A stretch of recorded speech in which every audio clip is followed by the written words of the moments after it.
Hello, everybody. This is FJOJR, and this is the first ever edition of the Sports Goofs podcast. And we've got Damp Frijoles, as he Hello, likes everyone. to be called. Yeah, he likes to be called. I have no idea why that. Why do you have that name? I was playing Rock Band. Oh my Hard to god! believe it's been this long, but I was playing the first edition of Rock Band way back when. A couple of friends and I decided to make a band name using the random name generator. Okay. All right. Well, let's lower that. Wait a second. Okay. So that was an intro from our very first episode. What's up, everybody? I'm Francisco.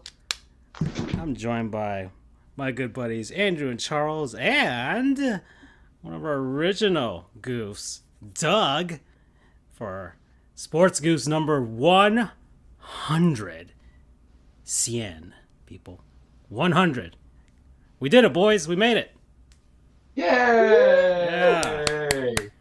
I feel like which one is it? The Muppets where Gonzo just kind of goes crazy? No, Kermit goes crazy. Yeah. And he just has kind of like that spastic reaction of happiness. We did it. Yes. We made it to 100 episodes. If you ever want to look at basically, hey, Freddie, you've made it to the 100th episode as well. Yeah. Freddie! You're one of us. You're one of us. Yes. So, yeah, 100 episodes, guys. Wow. It has been, I mean, if you look at, and I've talked about this before, how people who start podcasts or shows like this statistically don't make it past the 7th episode. And somehow we've made it to 100 through as many difficulties that we've had, from the technical side to just life itself, and then a pandemic hit, and it's nothing has kept us down.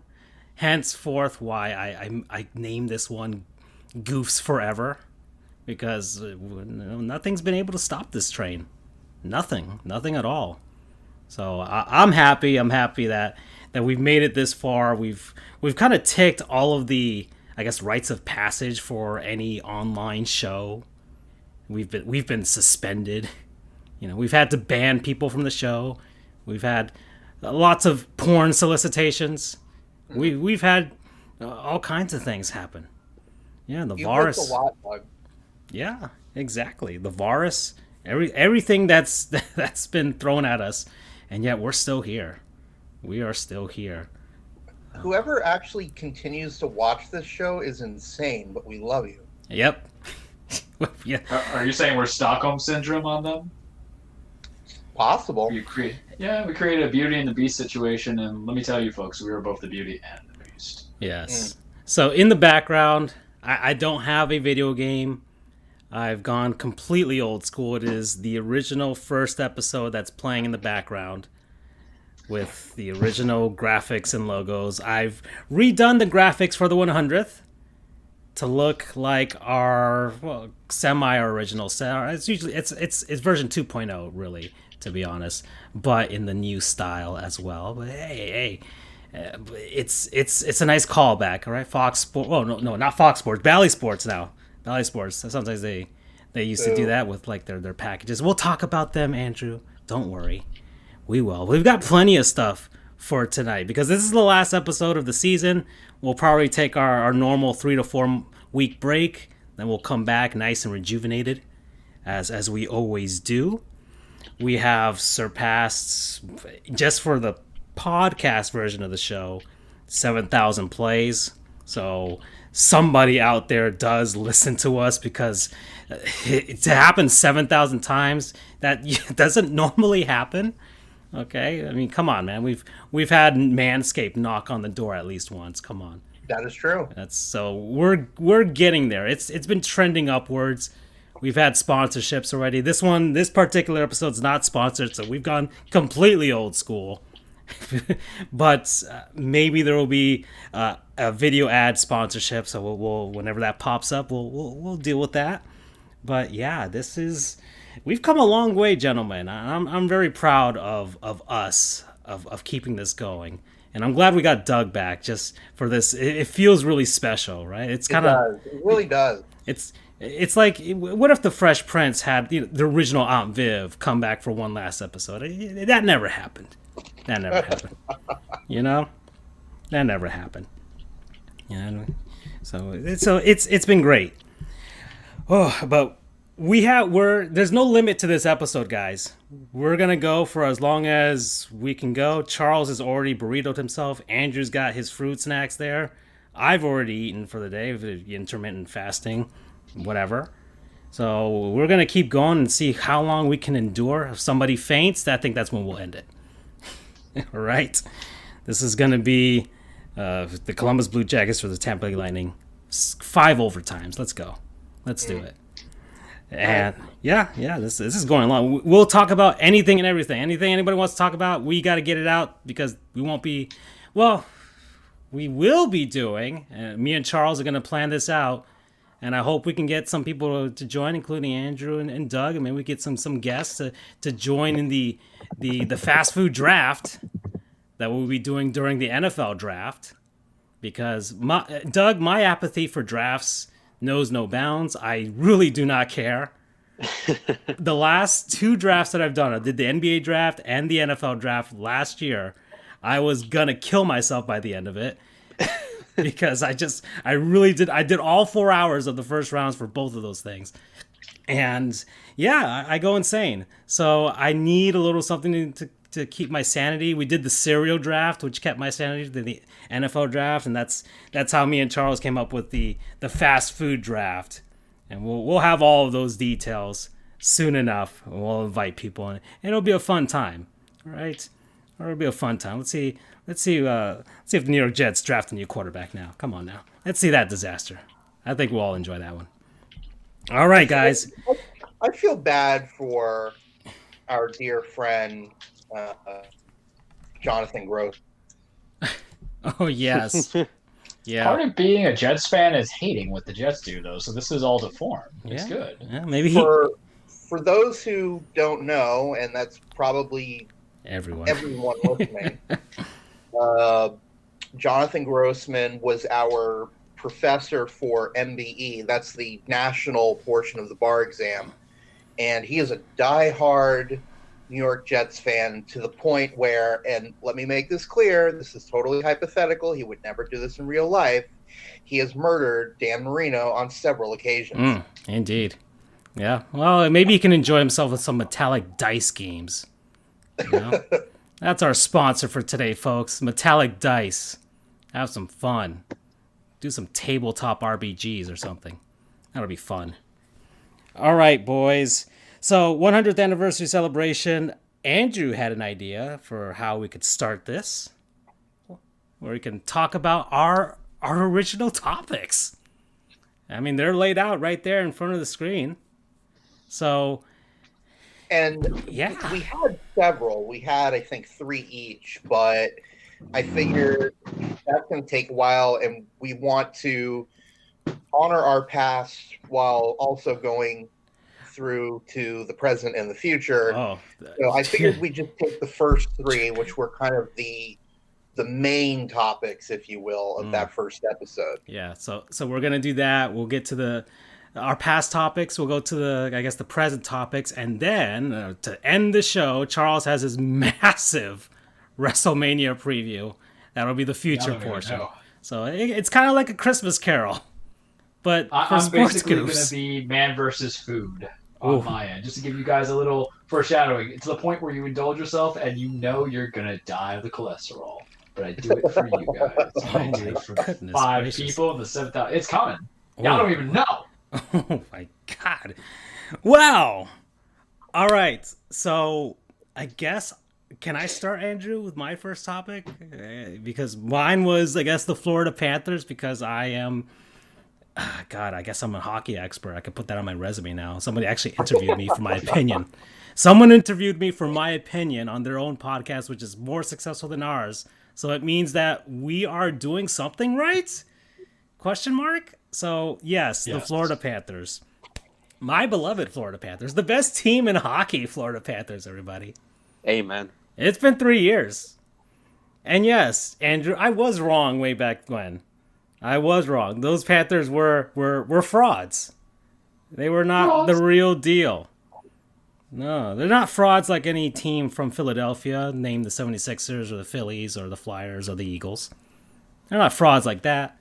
They weren't ready. They were still gestating. So, this version of the Florida Panthers, despite losing Barkov for a little bit, losing my Swedish man crush, Patrick Hornquist, and despite losing Aaron Ekblad for the entire season, aside from a miracle recovery that he can come back for the Stanley Cup Finals, aside from that, the Panthers are on a 6-game winning streak. They are the best team in the NHL, well, the most points in the NHL at this moment, and they're rolling. And for many reasons why. And I talked about it with Chase Thomas podcast, and I will say it again. Carter Verhaeghe, coming from Tampa Bay. This man is uber talented. I mean, he was buried underneath that talent in Tampa Bay, and now we can see why. Man. I told you this before, Francisco, that I saw this coming. Yeah. I remember talking about this a few months ago. Yeah. Yeah, he said, I saw what he was able to do in his limited amount of time playing Verhaeghe. I saw what he was able to do in limited play time during the playoffs last year, and I was bummed when we released him because, he was going to do something special, and sure enough, he about 4 hours to the south, he's killing it. Yeah, he's got the most goals on the team at the moment, and the second most amount of points. Yeah, he's the real deal. We signed him for 2 seasons. I'd like to offer him an extension at this moment. Please, let's offer him an extension. Protect him as well. The expansion draft is coming for Seattle, so I want to protect as many guys as possible. But yeah, Keith Yandel, yeah, he's still doing his thing. Yeah, Patrick Hornquist, Mackenzie Weegar, he's 3rd on the team in points. This man has definitely blossomed this season. Best defensive defenseman on our team too. Just the team I'll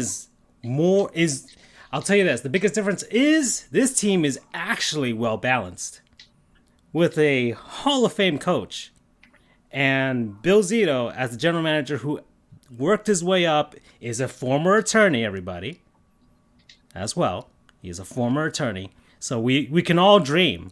And I think that's all of our dream, is to one day do something that can make us quit the law game.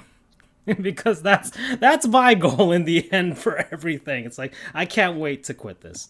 So I mean, look at John Cooper, head coach of the Lightning. He was a prosecutor up in Michigan. Yep. And now he's coaching the Stanley Cup, the reigning Stanley Cup champion. Yep. That's the dream, man. That's the dream. That is the dream for sure. Man, okay. But yeah, that's my Florida Panthers thing. Just a quick, I could talk about them for a long time. So, but I want to move on. So, Andrew, how's Shaquem Griffin doing? He's doing okay. We talked about them earlier, going to a certain team that you dislike. Yeah, I'm saying this on air.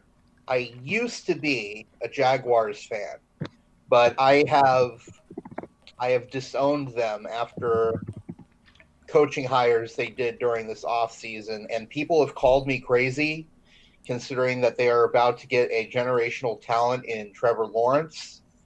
But my morals are stronger and tougher than team success. So whatever. But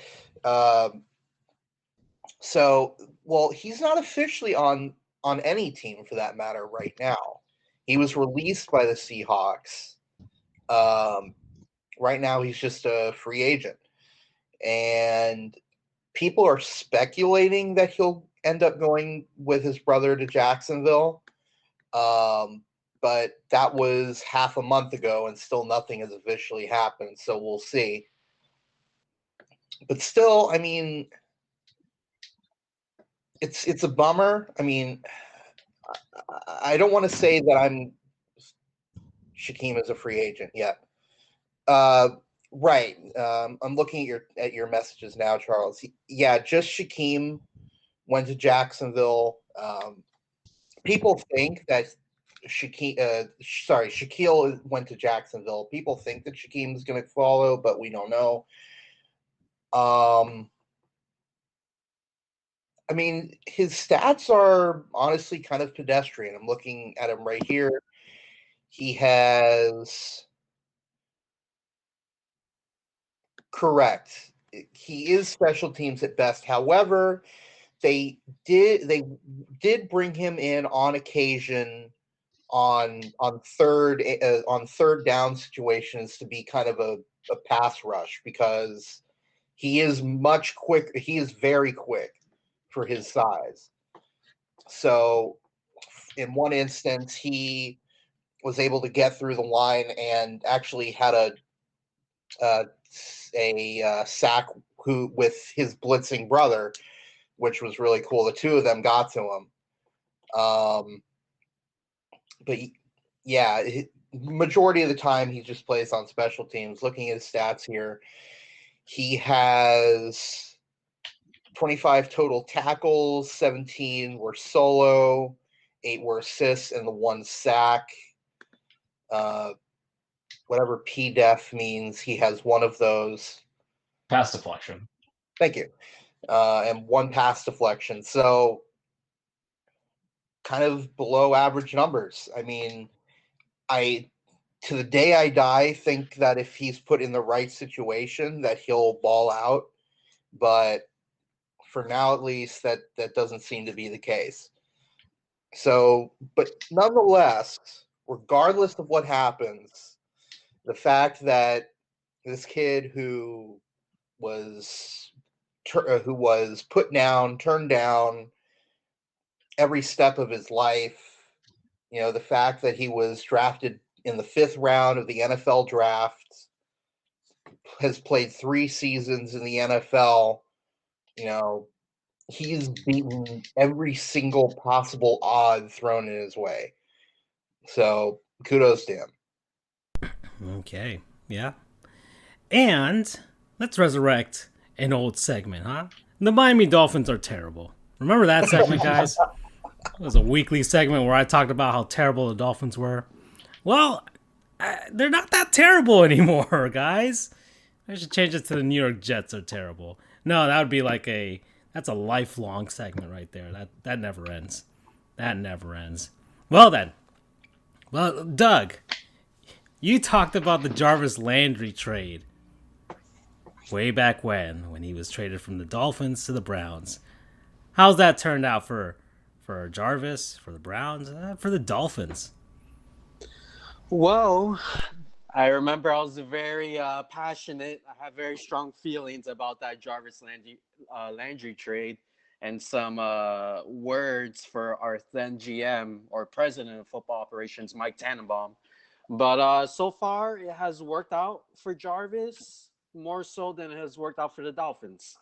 Back then, I did claim, and I probably put a little too much oomph behind Jarvis, but I felt like he could be a superstar in the league. And he's been very good. He's been above average. He's been a Pro Bowler even after the Dolphins traded him. But my bone to pick with the Dolphins then, and it remains today, is that we got too little in return. We traded Jarvis Landry, who was coming off consecutive Pro Bowl seasons, for a 4th-round pick and a 7th-round pick. That 4th-round pick was used for Durham Smythe, who's a backup tight end for the Dolphins. Doesn't contribute much. And then the 7th-round pick, I'm not too sure who we ended up picking there. But at the end of the day, regardless of who we picked, it was still giving up too much for too little in return. You don't give away Pro Bowl players, Pro Bowl skill position players like a Jarvis Landry for a 4th-round pick. And I looked up some trades as comparisons of other Pro Bowl receivers. Brandon Marshall was one. Pro Bowl receiver, set NFL records for the most receptions in a game. A great receiver. The Dolphins obtained him from the Broncos for 2 second-round picks. So blows the compensation of what we got from Jarvis Landry. Granted, Brandon Marshall is a better wide receiver than Jarvis, but it continues from there. When the Dolphins later traded him to the Bears, they got 2 third-round picks for him. Another wide receiver to resurrect from the past is Demaryius Thomas. I'm sure we all remember the name. He disappeared into who knows where. The Broncos traded him to the Texans coming off of an off year for a 4th-round pick and a 7th-round swap. So there was more we could have had for Jarvis Landry. By the way, Brandon Marshall and Demaryius Thomas are both out of the league. They've been out of the league for years. Yeah. Jarvis is still producing now. And going to 2019, looking at his 2019 season where he played in Cleveland with his best buddy, Odell Beckham Jr., I decided to compare their 2 seasons. 2019 is the only season OBJ's had where he's fully healthy. That year, OBJ had 1,035 yards. Jarvis, 1,174. OBJ, 4 touchdowns. Jarvis, 6 touchdowns. And Cleveland gave up a lot more than a 4th-round pick to obtain OBJ. So to this day, I will beat that drum that the Dolphins didn't get what they should have gotten for a perennial Pro Bowl wide receiver. And in the end, it looks like Jarvis won out in that trade. Dolphins stayed losers there. Yeah, still haven't made the playoffs.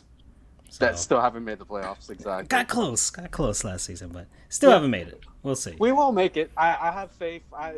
As a true Dolphins fan, my faith is limitless in that there's always next year. So I will say now, we've got next year. Yeah. They actually made me feel good. Just like a nice set of metallic dice games, you know? They actually made me feel good to actually watch them. I had some hope. I'm a pessimistic Dolphins fan. Everyone knows this. This is why there was a segment called The Miami Dolphins Are Terrible. But I like Coach Flores. I think he gets it. Like, he gets it. I think he gets what it takes to be a good coach. I think also to be a nice personality within the community. I mean, he supports all the teams down here. I don't know if you noticed this. He goes to Panthers games. He goes to Marlins games. He goes to Heat games. He's always wearing the hats with the different teams. Because he's been, I mean, he's been to Boston. I think he's from New York, right? So those cities, if you've ever been to Boston or Chicago or New York, those cities, they support all of their teams. It's something that's kind of missing down here in South Florida. That's because none of the teams are ever good at the same time. But someday, maybe the 2020s is when it's finally happening. All right? So that's the past. Doug, a lot's happened since the 3 years you haven't been on this show. And I'm going to tell you this. All right? I am a religious zealot for our Lord and Savior, Derek Jeter. Okay? He loves him. Yes. He can do no wrong. I mean, how he's not biracial Jesus. Yes, he's a biracial angel. I love the man. I was preaching that man's love since 1996, man. Mm-hmm. I'm just glad Francisco joined on, and then him and Jimmy Butler are going to fuse and have Derek Jeter, Jimmy Butler babies. Yeah. Well, no, Derek Jeter is who I worship religiously. Jimmy Butler is the man that I hope to be buried with one day. Wow. That's a big commitment right there. He is man crush Monday every day. That's for sure. And well, Charles came onto the show and he is a submissive daddy for all of his teams, all of his favorite players. All right. Oh, yeah. He gives a lot of what I would consider love to his players, whether it's in his fantasy teams where he gives Bezos his best performers. Justin Jefferson, Darren Waller, they got the big baby Bezos. Mm-hmm. You know, the big Bezos, I would say, for this year. All right. Absolutely. Derek, his Derrick Henry, got the Henry Handies. Yeah, you got several. Mm-hmm. And listen, man. Wow. It's what happens when it's not in the contract. You cannot legally put the handies in a contract. That's sexploitation, I believe, and some trafficking. But I know how to roll because it's coincidental, right? I'm just saying we counted what 7 or 8 Cole jobs last year. Yeah, Garrett Cole and several missed out on Henry opening Handies. Almost, man. I mean, look, not to sidetrack it just yet, but to only give up 2 runs. Granted, it was like 5 innings, so that's concerning. But he knew what's up. He's a little rusty. I'm a little rusty. My hand hurts. I'm sorry. But the Henry Handy kind of gave from this for Doug for his background is I'm a Titans fan, and then also more importantly, I drafted Henry in like this first round of my fantasy draft, and he was just crushing it, and it caused me to crush my elbow, but we made a shirt out of it. Yeah, that's right. Yeah, really there is a merch store, Doug. There is a merch store where you can buy a T-shirt with the Henry Handy on it. Oh, that has to be a top seller. Absolutely. So there's that, and Andrew's our moral compass on the show, but he has a secret underground. I think. Right. Several crimes, really. It's not just drugs. It's all kinds of things. Human trafficking. There's a lot of things there. He smuggles people onto the show against their will. Yeah, that's a go-to smuggler. Yeah, he's the one who brings in the guests that we do get on the show, and I am for sure certain it is against their will. So he's basically the Spike Spiegel. He went on a mysterious after he took the bar the last time in February. He went on a mysterious trip to Central Florida, and he said he was going there for vacation, but and he's like, "Yeah, I'm gonna go visit UCF." I think UCF was code for something. It might be a front. I think the University of Central Florida is just a front for his grand criminal empire. UCF is Unified Coke Front. Is that what you're saying? Maybe, I don't know. So essentially, it's underground. I'm going to let you guys in on a little secret since it's just the 3 of us and Freddie listening. UCF stands for Underground Cocaine Front. Okay. Oh boy. There you go. Yeah. So Andrew is the official bag man for the show. Yep. Mm-hmm. Okay. I'm the Nevin Shapiro of our show. Oh, yeah. Strippers on yachts and everything. Well, he hasn't invited us to those yet. But I don't want Jimmy to get angry. COVID. Plausible deniability, fellas. Come on. Okay.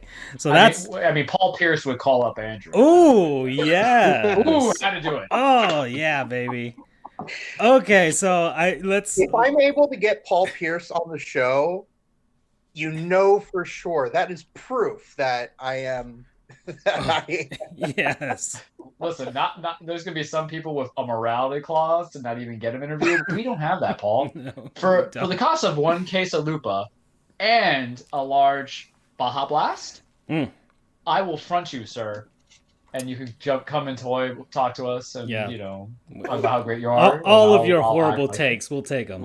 We'll give you the platform you need. Yeah. Exactly. I'll superimpose Ray Allen in the background. We won't be like Jalen Rose, and he was just listing off all the things Dwayne Wade was better at than Paul Pierce live on air. We won't be like that. All right, we'll keep it nice and clean for you. Okay, so so now that was the past. Let's get to the present, guys. There's sports happen. I watched a ton of sports this past week. I watched baseball for sure. I think I've watched every one of the Marlins games so far, except for the one that's going on right now during the show. So I'm not watching that at the moment. Hey, the Panthers are up 1-0 as well, so that's going down as well. I think the Heat played tonight too. It's a glorious time for sports. Yeah, you just got all the teams playing all at once. You don't even know what to watch. Indeed, and you got that. So I watched the Marlins, all the Marlins games. I watched 3 of the Heat games against the Pacers, the Warriors, and the Cavs. Saw 1 of the Panthers games against the Jackets. I didn't see the final yesterday between the men's basketball, Gonzaga and Baylor. You didn't miss a damn thing. Good. I watched Gonzaga versus UCLA because Andrew was like, "You gotta watch this game," and if Andrew is telling me to watch a basketball game, then I gotta watch it. Andrew is Mr. Basketball, and we say that ironically or sarcastically, or whatever you want to say. Okay, Doug. So he's definitely not Mr. Basketball. Although we have nominated him as the new GM of the Orlando Magic. That is true. No, And- Magic making some moves in the trade deadline. So yeah. interesting to see. We talked about that, and They're making what's it called? The little what's the bar when you're dancing and you try to go under the bar? Hula bar? Limbo. They're doing There. a limbo dance. How low can they go? Yeah. So, yeah, then I saw the final with the women's basketball game, Arizona versus Stanford. So that Fantastic game. Yeah, that had a fantastic finish as well. So that's what I saw, guys. Pretty darn sure you guys saw a bunch of stuff too. Anything that stick out? I mean, opening day, Yankees, that hurt my heart. You know, in the background noise put on ESPN as I'm just kind of reviewing cases that kind of start up and seeing my little GC trying to get a little HJ from me. It was a little CJ for the GC. I think that's what the new season will call it. No, we like cold jobs. It's fun. I didn't watch any Heat games because I don't have Bally's because I don't have cable. Essentially, I just stream a lot of stuff. But I watched a lot of college basketball, and because of how the men's final occurred, it makes me feel validated to what I said when March Madness was beginning, that like it's just trash now. I don't care. Baylor was just so dominant. Mark Few, I understand that he's a powerhouse, but that window is closing, man. It feels like it, because if you look at what he's been doing, they went to the championship in 2017, now it's 2021. And this is the problem when you're predicting a lot of teams in the same programs to kind of make it. And I could not have seen such bad, I don't want to say it's leadership, but someone has to be put the blame, because I feel the naysayers are like, well, he can't control everybody taking those bad shots. You can call a timeout. You got no one to call a timeout. You don't call a timeout when it's 11-1. That early, I'm like, shit. I'm like, hell, call the timeout when it's like a 7-0. You got to do something, because those kids were out of funk. They had turned the ball over too many times, and they had just lost their confidence. And I didn't even bother. I was like halfway through the first one, I was like, meh, I'm done. And then I went to go things. The women's game was fantastic for me because I have a very sour approach to women's college basketball, because I don't care for UConn. I always feel like they're there. And Gina Ariema, I appreciate your brains, but and how your strategy is and your record, but I feel there really is just no parity for me to care about, because for the years it was him, it was Tennessee, it was Baylor, and I think Stanford came around to it. But he was just building these programs being consecutive. I think this was his 13th Final Four, and then I can't even count how many championships games he'd gone to, and then them just kind of screwing over Baylor with a shot that was obviously a foul had bothered me. So getting to watch the women's game when it was Arizona and Stanford was just very invigorating. And then Francisco and I were just messaging each other. I just don't understand how you don't. It was a bad cut. They froze. Yeah, I think play. Really it was a good trap, but it wasn't like the most impenetrable trap known to mankind. She really, the center should have done is just cut it. She should just cut it and then take the chance, because they were only down by 2. So if you get fouled, you have an opportunity to tie the game. To the line. And then I watched a little bit of other baseball. White Sox, I believe, the other day. I forgot who they were playing, but then I changed, because this leads into the other topic. Oh, they were playing the Angels. Yeah. Oh, they were playing the Angels. We'll do anything to make news out of something that's just so silly, wouldn't we? Because what happened with the White Sox? Homeboy gets a little hurt, and everybody Eloy Jimenez. Eloy Jimenez. Because then I'm thinking about Castellanos, but then Fernando Tatis, who just popped his shoulder out because he just swung so badly. So everybody will make a storyline out of everything. So now everybody's good for there. So I was like, let me see how the White Sox are, because they might be the competition. I think Minnesota is really scary, but I'm like, with this expanded stuff, let me see. So that's what I watch. Oh, and for you ungrateful people out there, I have been watching some old Wrestlemanias, and we'll see how that comes into play. Mm-hmm. How about you guys? Andrew, Doug? What'd you guys see? Yeah, so I haven't been watching a lot of sports until actually this past week, where I finally got some Bally Sports in my life.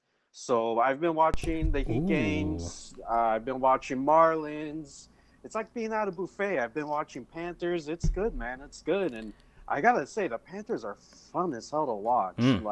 That team has no quit at all. That team has a bunch of dogs on the ice. It's so fun to watch them. It's so fun to watch them play. Yeah, man. So I've just been watching a lot of local sports. Heat watching to see how Oladipo does. He's playing good defense, which is a given. His offense is a little rusty, but I think we'll get there.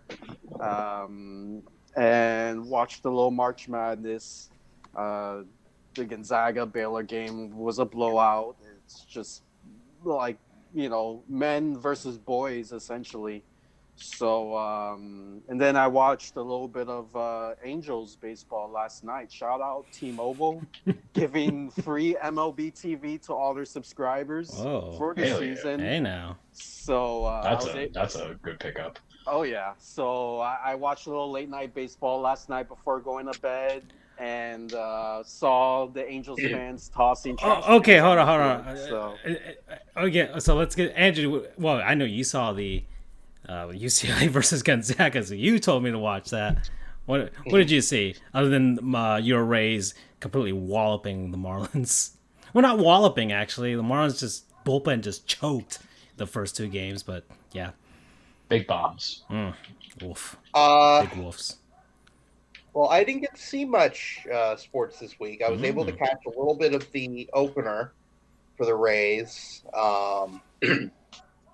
Saw the Austin Meadows home run in that game, which was nice. Gut-wrenching. How's it that you guys make Marlins Park seem small? Excuse me, sir. It's Lone Depot. Gosh darn it. That's right. Lone Depot Park. We talked about this. No. It's not Lone Depot Park. It's Lone Depot Park.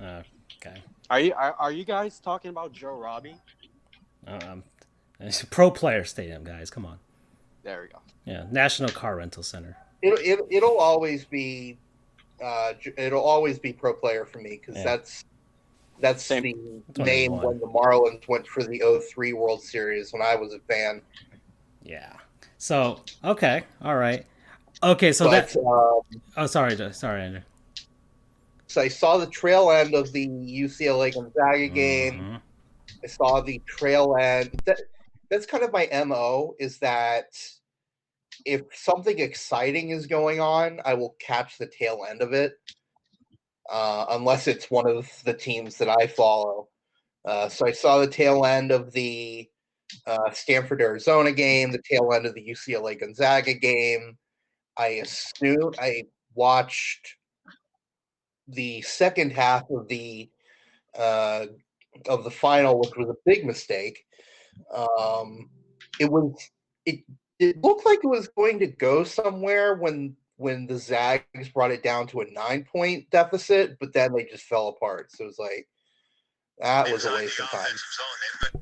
Yeah, should have just gotten some D&D dice from Metallic Dice Games, Exactly. That would have been a much better use of your time. I think, and nothing against the Zags. It's tough to go undefeated, and they had a hell of a season in spite of that final loss. But I think I would have rather been pelted to death with metallic dice than watch that game. Yeah. Oh, you can get 10% off exclusive D&D dice. So I can get a few more metallic dice for the price of what I normally would have done. Yeah, exactly. All right. And that was the extent of my sports watching. Okay, so I do want to, because Doug kind of pushed us into it, I want to do a small segment here. I want to do the real MVP. Yes. I have several here, but this one is new that just popped up. I'd like to give a real MVP to the Los Angeles Angels fans for what they did last night against the Houston Astros, and a fantastic comeback victory by the Angels as well, which is kind of the cherry on top of it all. The Astros are winning that game by a lot, and then the Angels, through the power of the trash cans, but not in the way that you're thinking of, Houston, they were able to get that victory. But man, oh man, it was great. This is it, guys. can we talk a minute? Well, finish your thought, and then I have another Angels thought. Oh, okay. Well, the Angels are doing well for the first time in forever. That's one thing. But I just want Madden, man. Yeah, he's got another year on his belt. He's going to see what happens. Maybe they actually have some pitching. Who knows? But, okay. So, yeah, the Angels fans, if you don't know, well, the Houston Astros, for the most part, they haven't really played in front of other human beings during a regular season game since they were found out to be dirty, stinking liars. Bastards. Well, their stadiums are opening up little by little in different states and as well. It's not just here in Florida or Texas. No, they're opening up in New York and in Boston and in Colorado, and which is also getting the All-Star Game. We'll talk about that. And California. So in Anaheim last night, one fan threw a inflatable trash can onto the field while the Astros were batting, I believe. So that was one. I think it was like during like the 5th or 6th inning or something. And then I think maybe an inning or two later, another fan threw an actual trash can, I think from the actual stadium. And threw it onto the field as well in right field. And people were absolutely going nuts for it. Nobody was against it. I'm sure they threw the two people out, but whatever, man. Well, where's their crowdfunding site so we can pay for their bail for sure? Because those people are the real MVPs. So the Los Angeles Angels fans, thank you. Thank you for getting it started, by the way. This isn't going to be over, guys. This is not going to be over. The Astros have yet to go to New York. They didn't go to the Bronx, baby. We didn't play them all last year. Revenge. Please tell me the Astros are playing in Philly this year. I don't think they're playing in Philly, but I think the interleague plays only within the divisions. So I think they might actually be going to Los Angeles to face the Dodgers. We have to actually see that. I don't know if anybody can look that up while we talk about this. But yeah, the Astros. I'm going to take a peek at it. Yeah, see what their schedule is like. Do they go to LA to face the Dodgers? Because that is going to be insane, especially if it's like late in the season where most people are vaccinated and maybe the stadium capacity is up. Even 50% would be insane, especially at Dodger Stadium, which is the biggest ballpark in baseball. August 3rd and 4th, they're going to LA. So that's going to be clear as day. Oh my god! When do they go to New York to face the Yankees? Would you believe? Once again, Paymaker Revenge Tour 2020 that got converted to 2021 is not going to freaking happen. What? Oh, you kidding? Oh, that's right. Wait. It's only no. How is it not happening? How are they not playing the Astros? I'm looking at their schedule now. Because for 2021. So this is just a quick list of the AL teams that they're playing. White Sox, Cleveland, Texas, Seattle, Minnesota, Angels, Kansas, all teams. Seattle, Kansas, Texas, Seattle, Angels, Texas, Angels, Oakland, Tampa, Oakland. Their last game is set for Sunday, October 3rd against the Oakland A's. Not one, folks, but 2 years in a row I haven't denied my revenge. So it's not like a full, like you don't face every American League team this year? I'm not seeing it. Unless they kind of split it. Hold on. Maybe I'm stupid. The ESPN has it weird where they're going on like both halves. I just don't understand when they do it. Thank you, Doug. May 4th, 5th, and 6th at New York. Ooh. We come. That is. Revenge tour. Ooh, that might be in time for our new season. July 9th, 10th, and 11th. Yeah, I don't understand why ESPN just didn't give like a small thing. I'm like reading into it and I got so excited because I was looking for our things. Interesting, they're playing Boston as well, so I want to see how the Astros kind of lick and I'm gonna just say it right now, I don't care our life, lick the anus of a certain manager in Boston that got rehired who should never be allowed back in the game. Yeah, I said it. Yeah, I'm ready. All right, May the fourth be with you. Oh, You're gonna see the evil empire. That's an ESPN game too. Oh boy. We got a Tuesday game on ESPN. I'm gonna come back from court. I'll be all heated. Oh I'll my be ready. God. Be ready, boys. I'm I don't know if ready. We haven't planned out when we're gonna come back for the actual official next season, not the fast food draft, but we'll plan it out. I don't know if we want to, or we could just do a watch party of the game and just sit down and be like, we'll start the next week after, we'll watch this game. Who knows? We'll see. But it'll be nice and fun to watch for sure. Oh man. Oh, as fun as that's going to be, we will have to say farewell to a dear friend on May 4th as well. Yahoo Answers is going to officially close. Oh, dear Lord. Oh my! One must die for the other one could survive, and that's going to be the Yankees' hopes and dreams. Because right now the Astros are just too consistently good. Because Dusty Baker is a great human being and leading a terrible franchise. Okay, so yes, Angels fans, good job. The other MVP I got here. All these seem to be baseball related because it's been opening day. And we didn't really talk about baseball at any point during spring training, or we didn't even do a preview, so I guess this is our big baseball thing before we get into the break. But the people keeping, every human being that's been keeping the Castellanos drive into deep left field meme alive. Y'all remember? You all should know this. Mm-hmm. The Tom Brenneman getting fired literally on air last season for some bad remarks that he made, and it's been fun. It's been hilarious. I have to say, and that'll make it a 4-0 ball game.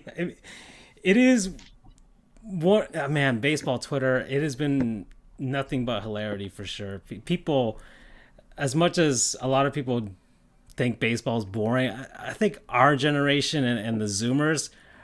If Rob Manfred doesn't stop being a frickin' moron, and we're going to get to Gottlieb's Goons at some point, if he doesn't stop being a frickin' moron and just lets us take over, please, then we can make the game fun again. And I think it'll be time, man. Sheesh. It's gonna be hilarious. And there was, I'm trying to find it on our Twitter page here. There was a news anchor in Tulsa, Andrew's hometown, that did a sportscaster for a local news station in Tulsa that was doing a recap of the Reds game, and there was a point where Nick Castellanos did hit a home run.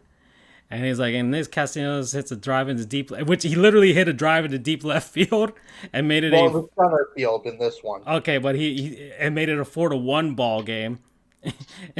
And he's like, at the end of it, he's like, I'm going to be putting this headset back on again, though. I'm like, my God. Oh, man.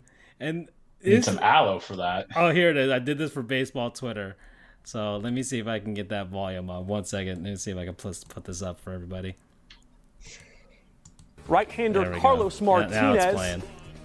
As there's a drive into deep center field by Castellanos, it will be a home run. I can hear. And so that will make it a 4-1 ball game. Oh, man. I'll be putting on this headset again. Reds win 12-1. Right-hander Carlos Martinez. Oh, God. There's a drive into deep center field by Castellanos. It will be a home run. And I love when... And so that will make it a 4-1 people ball are game. Just commenting on any inane thing 12-1. Like, on Twitter that maybe even may have something to do with baseball or may even not. And in the middle of their comment, they'll say, and that's a drive into deep left field by Castellanos. And that'll make it a 4-0 ball game. I don't know when I'll be putting this headset back on again. So, thank you, everybody who's been keeping that meme alive. It has not gotten old. It has not gotten old. You know what's crazy though? He's back. He's the play-by-play announcer, or a play-by-play announcer for the Roberto Clemente League in Puerto Rico for the 2020-2021 season. So he's been banished. like Christopher Columbus. He's just like, you just leave. You get out of here. Go to the island. Get some dysentery. Oh, man. Okay. Other real MVP.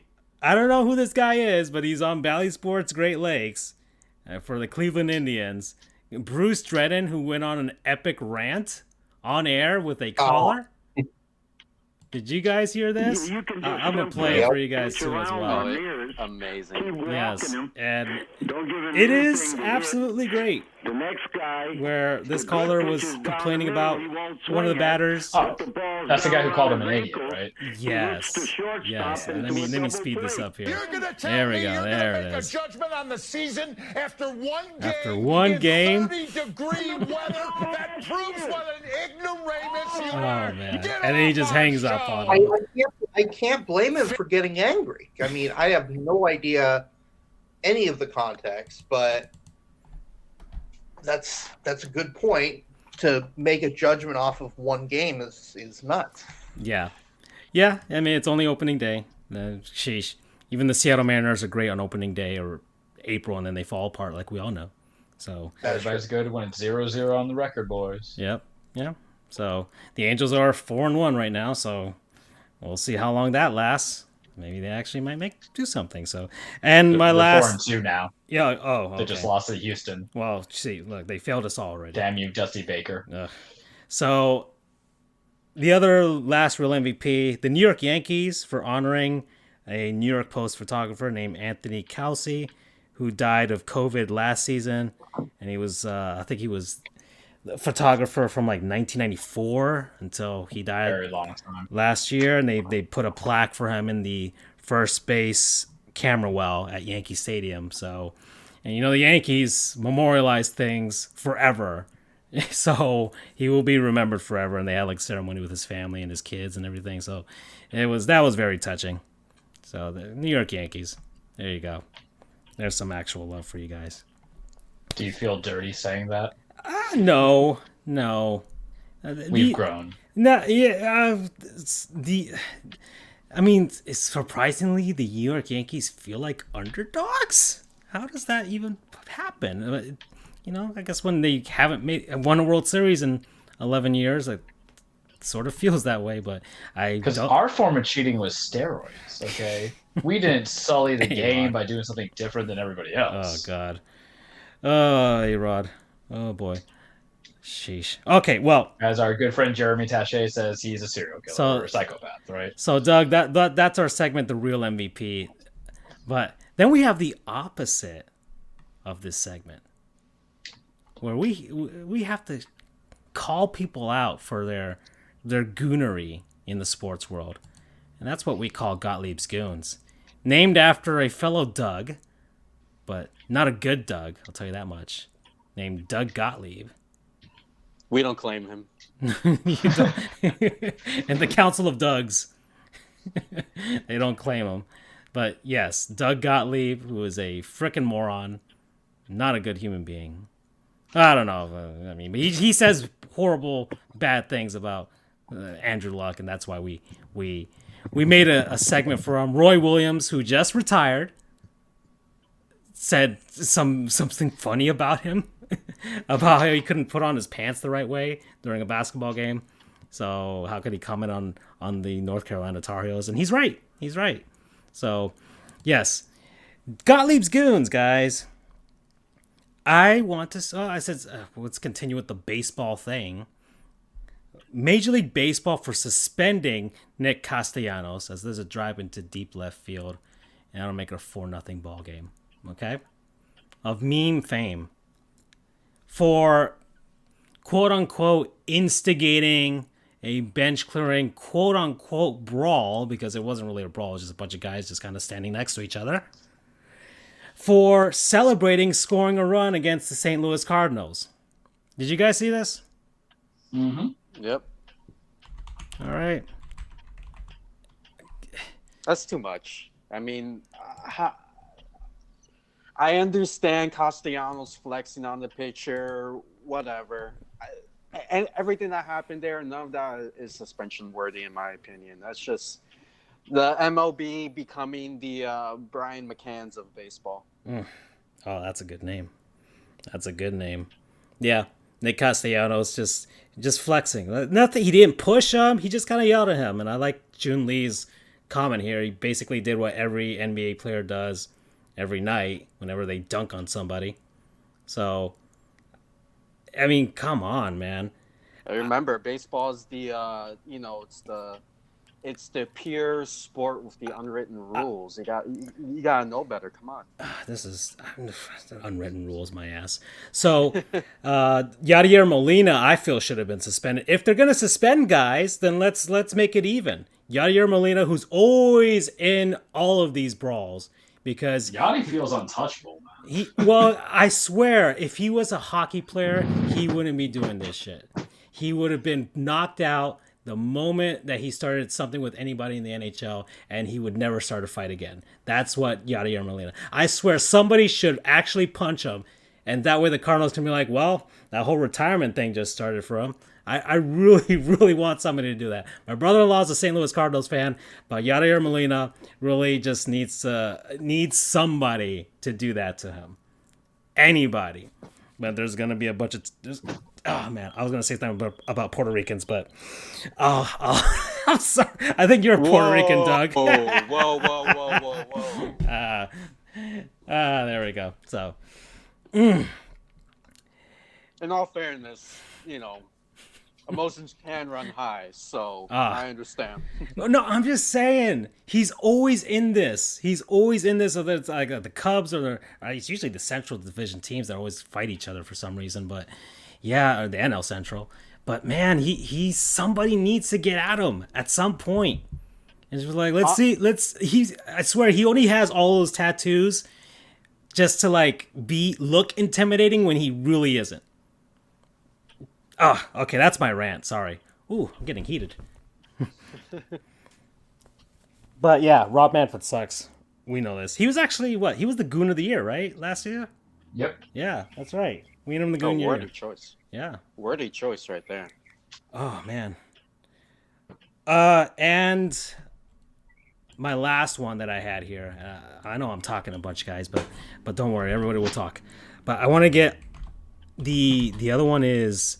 the people criticizing Adia Barnes for her post-game, celebratory thing with her players, and then flipping the bird to the critics and stuff that didn't believe in them when they went to the championship game. Bunch of prudes out there. I mean, what is this? Are we living the puritanical era? Are we? You play for that kind of coach, though. Because her whole thing was flip the bird. She was basically telling everybody that if you weren't with us, F you.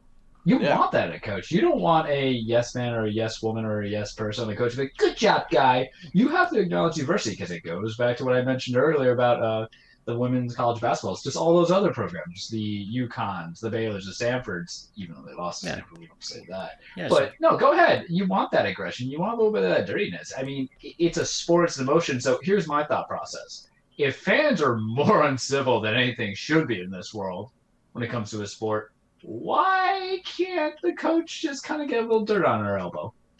Come on. But the people who commented on it, oh, that's not a great example for my daughter. Pfft, your daughter ain't going to play for her.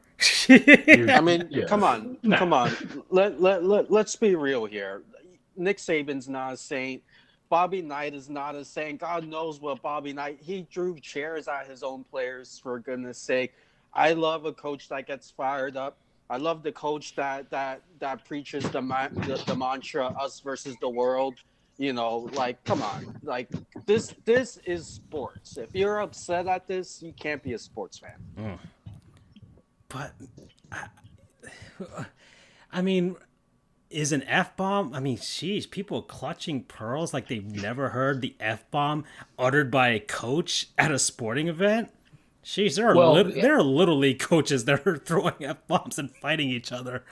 Women's basketball is very hypocritical, though, because why? Brittany Griner. Love her. If there's any basketball player that I will always remember is her punching the other girl straight in the face.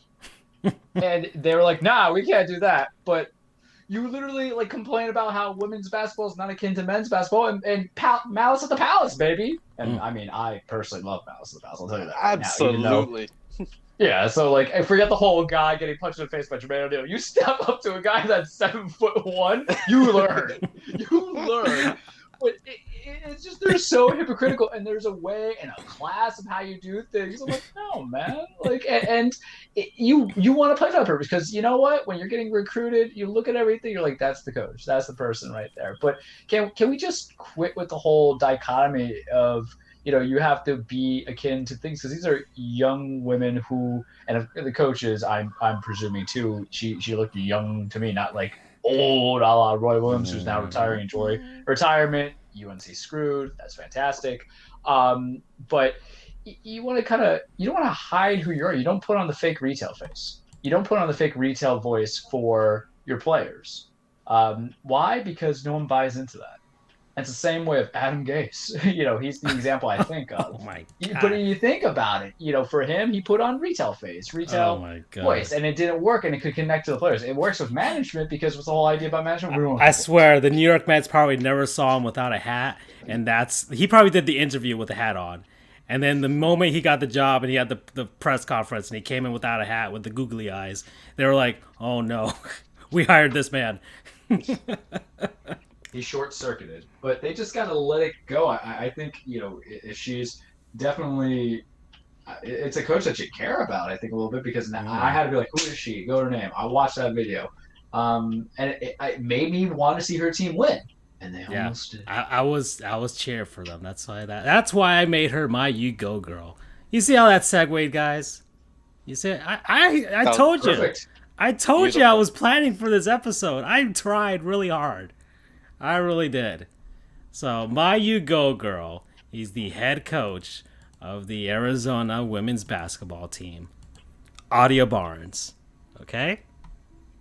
That's who my you go girl is. So we are going to learn about her, Charles. We are. Yay! She may have lost, but they fought valiantly. They just could never get close enough. They were like 1-2 points away. They just could never overcome Stanford, but that's fine. Adia Barnes has done things herself. She's currently the head coach. She's been a coach in women's basketball, or college basketball at least, since 2011. She was at Washington until 2016 as the assistant coach, and then took up the Arizona job in 2016. And look at that, they made it to the championship game in 5 years. So that's one way to build up a program. And she played herself at Arizona. That's her alma mater. So she was the Pac-10 Player of the Year in 1998, first team All-American. She was drafted in the 4th round of the WNBA draft in 1998. Played for the Sacramento Monarchs, the Minnesota Lynx, the Cleveland Rockers, the Seattle Storm, and played internationally as well in different leagues. She won the WNBA championship in 2004 with Seattle. That was her final season in the WNBA, and now she's the head coach, and she almost got them a championship. They're close. They'll be a team to watch next season. So that was fun. So Adia Barnes, all right, keep flipping the bird to everybody. You deserve it. You deserve it. You go, girl. Keep throwing those F-bombs. We love it. We love it. All right. All right, guys. I feel like I've been talking a lot, so I need to do another. I'm doing all of the small segments, all of them now. But I feel like this will get the conversation going for something else. Doug, we have another segment called Uncultured Swine, where we learn about international teams, things that happen outside of the realm of the traditional 4 North American sports down here, because we are uncultured and we need to learn. So my uncultured swine is the team you guys were complaining about pre-show, the Mercedes-Benz AMG Petronas Formula One team.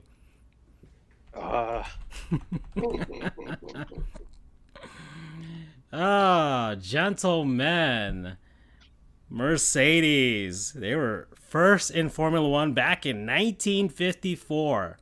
They were there for a couple seasons, then they stopped. They just stopped doing it for whatever reason. I'm not sure. Who knows? But then they came back. In 2010, Mercedes was like, let's do that Formula One thing again. And since 2014, they've dominated Formula One. You're being modest by calling it domination. Yeah, it's pure annihilation, essentially. They have won the entire sport. They have won 7 constructors championships. I'm sure you guys can explain to me what the heck that is. And all 7 came in the last 7 years. And they have 9 drivers championships, with 7 of them coming in the last 7 years. Their 2 drivers are Lewis Hamilton of the UK and Valtteri Bottas of Finland. They have 116 first place finishes, 85 fastest laps, 126 pole positions. They are known as the Silver Arrows, and they are based out of Brackley, England. So that is the segue into the Formula One talk. We've only talked about it once before, the Bahrain Grand Prix that Andrew presented to us with that horrendous crash that we saw. And well, they just had the Bahrain Grand Prix. Look at that. I learned some things while researching this. But guys, Formula One, let's talk about the cars that go fast and don't go in left turns only. Yeah, so you mentioned the championships, the constructors championships, and I'll just add a little light to that. So essentially in Formula One, you have constructors championships and the drivers championship. The major championship is essentially the drivers championship. That's the one most people talk about. That's the one most people care about. So the constructor is the team. So Formula One is comprised of teams just like any other sport. These teams build cars, they construct cars, thus, they're constructors. And each team consists of 2 drivers. So you have driver A, who's really good. You have driver B, who's terrible. Driver A wins every race. Oh my goodness. Driver B comes in last place every race. So driver A is going to win the drivers' championship. However, that team is not going to win the constructors' championship because they did not get consistent performance from both of their drivers. So the team that has consistent high performance from both of their drivers ends up winning the constructors' championship. And that has usually been Mercedes, even though some years there's been a little bit of competition from the other teams. But as Andrew said, you're putting a kind that they're dominating. They're just annihilating the sport. You already know who's going to win.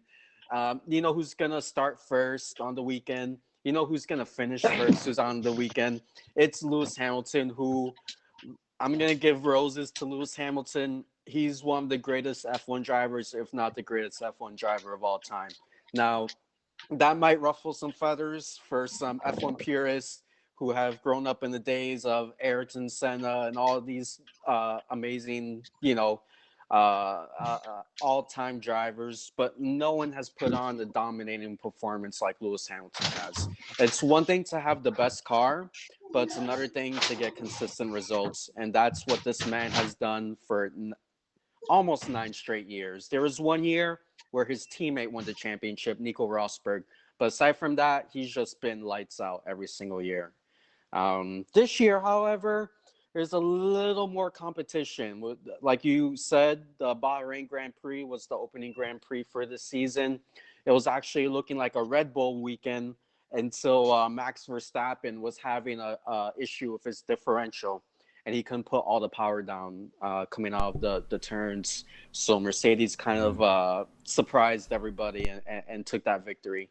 But I have my fingers crossed. Andrew, I know you have your fingers crossed. Hopefully the season's a little more competitive. And maybe, just maybe, Mercedes' reign might come to an end. Yeah, I'm with you there. I think the team to really look at, and they've been kind of the number 2. Well, they've been the number 2 team for the past few seasons. And as a matter of fact, actually, before Mercedes' reign of dominance, they had won, I think, 4 constructors in a row. But that team would be Red Bull. I think for the first time in a long time, I think they have a legitimate chance of actually winning. And that's saying something since they've been the closest team to Mercedes. And the reason why is because they actually have a good B driver, if you will. Just kind of filling in Francisco and Charles here. Their A driver, their main driver, is Max Verstappen out of the Netherlands. Kid's a beast. Absolutely. There's a good chance that when Hamilton retires, that he'll win a good number. He'll win a good number of championships. It's only a matter of time. I agree. I think he's like, what, 23? It's crazy. Yep, 23. I want to say he started Formula One racing at the top level at 18 years old, which is absolutely mind-blowing for an 18-year-old to be driving in the highest level of motorsport. The kid is a natural, and in terms of pure talent, Lewis Hamilton has the results, but Verstappen in that same car, it would be unbelievable. Yeah, and the weird thing about F1 is that I guess case in point here, I'm gonna run it back to last season. And I'm saying more as an explainer for Francisco and Charles, since you know exactly what I'm talking about. So there was a kid. Can they outdrive a blue turtle shell? That's basically me and Charles. Is anything that's outside of like, okay, Mario Kart or even F-Zero, and we're like, yeah. Well, honestly, considering last season, I feel like Haas was victim of a blue turtle shell all the time, and they weren't even in first place. But anyway, there's a kid driving for the Williams team, which is probably the worst team.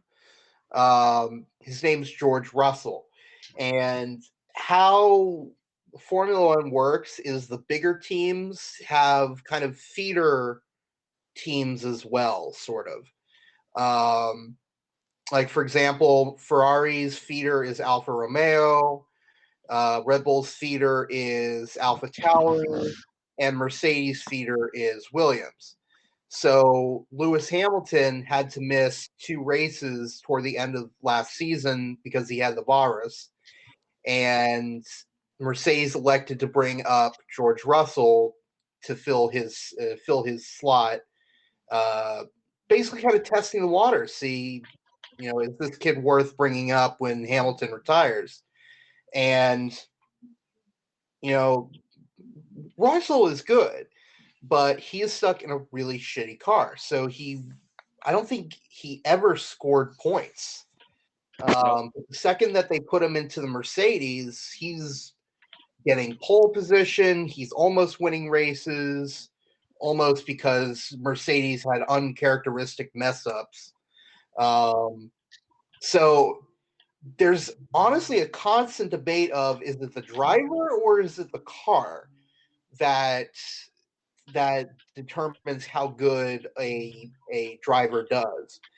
So to Doug's point, if you put Verstappen in a Mercedes, he would just be, I don't even know what. You couldn't even,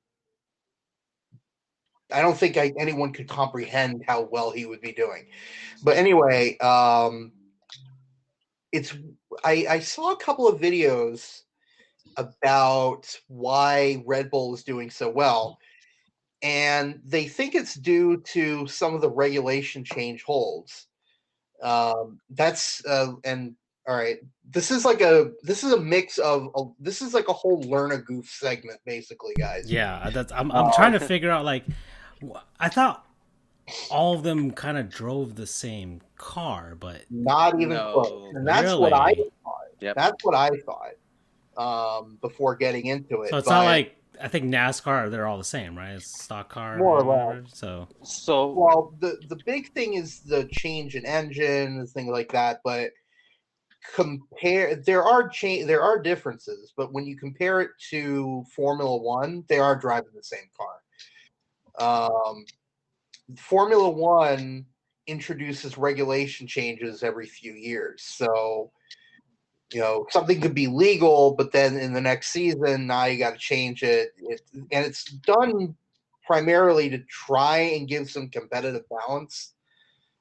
Big regulation changes coming next year, but they had a mini regulation change, and Red Bull took full advantage. And Verstappen almost won, but there was a huge controversy over the rules where, trying to sum it up, the Formula One was saying, all right, you're allowed to go around this corner without staying on the track. That's cool. You can do that. And Lewis Hamilton was taking full advantage of that for the entire race. So he probably picked up at least a second of time because he was corner cutting. But toward the end of the race, Max Verstappen did the same thing and overtook Hamilton, but was forced to give the position back because you're not allowed to corner cut when you're not allowed to take a position when you corner cut. So it was just a whole mess. Everyone was pissed. But I'm getting way off track. I'm sorry. I just remembered what my original train of thought was. Was that a pun? Yeah. Oh. Yeah. Good call. Dad jokes on Sports Goofs. But the reason why I think that Red Bull will actually have a chance at winning the Constructors is because of their second driver. In the past, they brought up guys from AlphaTauri, and like I said, they kept it all within the family, if you will. And they were okay, but Red Bull would just basically dump them, just threw them in the trash can. There was a driver, Pierre Gasly, who drove for them for 1.5 seasons, and then in the middle of the season, they dumped him back to from Red Bull back to AlphaTauri, and they brought up Alex Albon, who they then dropped at the end of this past year. So they just, chew up these guys and spit them back out.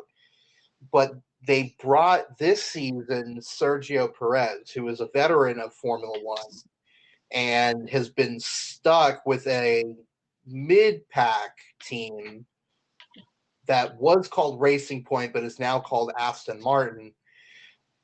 And he did fairly well. So now that they have a legitimately strong veteran in the second car, I really think it's going to be, I hope, is going to be a tight fight to the end for the Constructors. I still think that Lewis Hamilton is going to win because he's Lewis freaking Hamilton.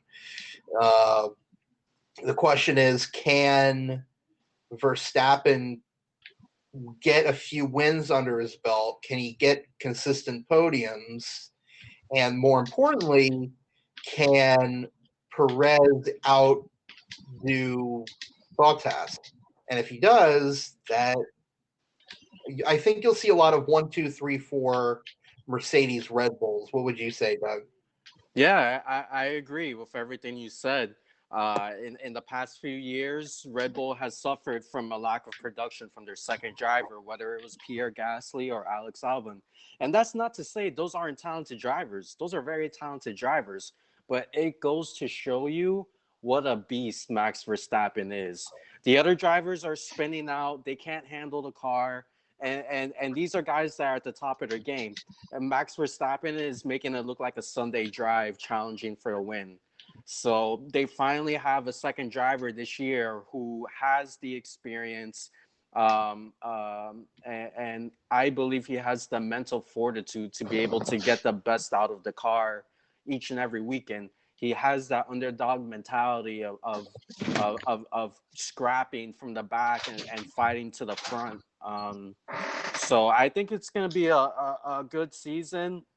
I do have a sneaking suspicion that Mercedes and Lewis Hamilton will pull it out again. You know, you kind of get disillusioned after nine straight drivers championships, but I think it's going to be the most competitive season we've had in years between two different teams. Red Bull has always been that team that challenged Ferrari for a time, was also a team that challenged Mercedes, but they got caught cheating. They were doing something with their engine that was basically giving them, like, I don't know, super speed. Did they put a trash can in there like the Astros? I don't know. Yeah, essentially. So F1, they discovered what Ferrari was doing, and they reached a agreement, a non-public private agreement, which is very strange. Sounds Rob Manfredy. Very Rob Manfredy, very behind the scenes, very weird. And all of a sudden, after they reached that agreement, Ferrari started sucking and coming in like 10th place. So it was definitely something funky that they were doing that was not kosher and not within the regulations. So it should be a good year. I think we're going to be in store for hopefully a good season. And I guess one last note before we move on. I had this crazy thought the other day, Doug. Imagine what would be going on if Ricciardo had not left to Renault. Oh, man. I mean, so to explain to our ignorant swine here, Daniel Ricciardo was the B driver, sort of. It was more like a 1A, 1B sort of deal. Yep. For the first few years of Verstappen's career, back when he was a rookie, it was the first, I think the first 2 years of Verstappen's career, it was him and Daniel Ricciardo. And Ricciardo is entering, I think, his 11th season now. And so he was in his 7th, 8th, because he was definitely a veteran, and Verstappen was, coming up right on his tail. And Ricciardo decided to leave the team and go to Renault, which is now Alpine. And he's doing well in spite of the fact that he is in a lesser car than the Red Bull. So it kind of made me wonder what would happen right now if Ricciardo decided to stay with Red Bull. They would probably have won a championship by this point, or pretty close to. I think so, because Ricciardo's been the only one that's been able to match Max Verstappen in the same car on the track. That guy, his nickname is the Honey Badger. That guy is incredible. He drives so aggressive. He's one of the more aggressive drivers in the field, and he absolutely extracts the maximum out of every single car. I'm actually excited for him this year because he left Renault. He walked out of his contract, and he's with McLaren now. So again, not at that Red Bull level, but don't be surprised to see Ricciardo on the podium a few times this year, maybe even contending for a win for one of these races. But I agree. If he had stayed with Red Bull would be in a much better, much more competitive position than they have been these past few years. Okay. Oh, man. That was... let's see. Here's a pun. A crash course in Formula One. All right. Okay. And, I think I learned some things from Doug doing his streams on his shiny Xbox Series X. You know. Mm-hmm. He's been playing some of that stuff. I'll tell you that much, my friends. A little bit of F1 here and there. Might have to do some collabs as I watch it and we just talk about it. Okay. So, let's see. We are, hour 24 minutes. I think we can call this the halfway point. Let's call this the halfway point, guys. And everybody knows what this means, but maybe Doug doesn't know. It wasn't a thing when he was here. Side note, Freddie has 3 of them that he wants to list. Holy shoes. Okay. Well, it's a word from our non-sponsors. Doug, we have people, places, things, concepts, what have you, that we've been enjoying over the last week, or maybe you've been enjoying over the last 3 years since you haven't been on in that much time. But yeah, we shout things out and we give them, you know, they don't pay us. They don't pay us like Metallic Dice Games does, but we want to show them love anyways. So, oh, whoa. Okay, so Freddie wants to start off right away. So let's do that. He's got, he's feeling a little saucy today. Got some Sam Adams Wicked Hazy IPA. Ooh. Mm-hmm. So that is his non-sponsor, yeah. So Freddie must be celebrating something. He's been getting a little tipsy lately, for sure. Or he's a man of culture. Are we all over 21 years old? I think we are. So let's go. Wicked Hazy. There you go. It's good to be wicked. Super juice with haze for days. Oh, I feel like I should be in Colorado for this or something. So yeah, New England IPA. There you go. There's all of the stats for that. So there's, and yeah, you can. Where can you find Samuel Adams? As you can see, what is this, Boston? Yeah, this is Boston. This is definitely Boston right here. Basically everywhere in Boston, you can find Sam Adams. All right, just go into your local daycare. They'll have Sam Adams there. All right. So Sam Adams, Wicked Hazy. That's Freddie's non-sponsor. Oh boy. So who wants to go next? Who wants to present something that you've been enjoying? I'll go. I think I got a feel for the non-sponsor segment. So Oh, you also have to come up with a fake promo code at the end. Oh, okay. So I'll shout out a service that I've been using for not only the past week but the past few months. Xbox Game Pass. Yeah. In my opinion, is the absolute craziest of value in gaming. For anyone that doesn't know, Xbox Game Pass is essentially like a Netflix for games where you pay a monthly subscription and you get access to a whole bunch of games. But their prices are, I think the standard subscription is $15 or $16 a month. I stacked up on a bunch of Black Friday deals, so I'm basically paying $7 a month for like the next year. And they're adding a whole bunch of games, not just first-party games, but third-party games. I'm playing franchises that I've never played before, and I'm discovering them, like Wolfenstein. Believe it or not, I've never played Fallout. I'm playing Fallout now. They have the Skyrim, Elder Scrolls on there. They have the Yakuza games. I'm going to be jumping into those soon. They just added Outriders, which is a brand new AAA game.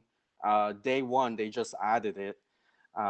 Sports games, NBA 2K, you've got Madden football, FIFA, NHL.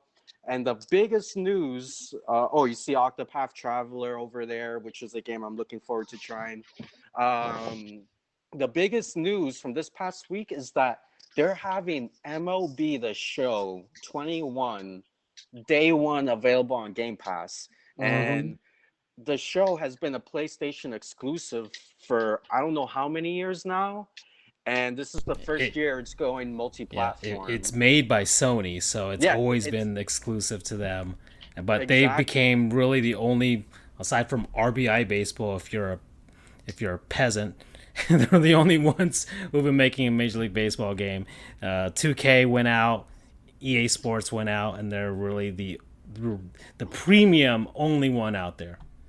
Yeah, and they, like you said, premium. They're nothing but rave reviews from them, more so than 2K or EA. Sony's been doing a stellar job with their franchise, The Show.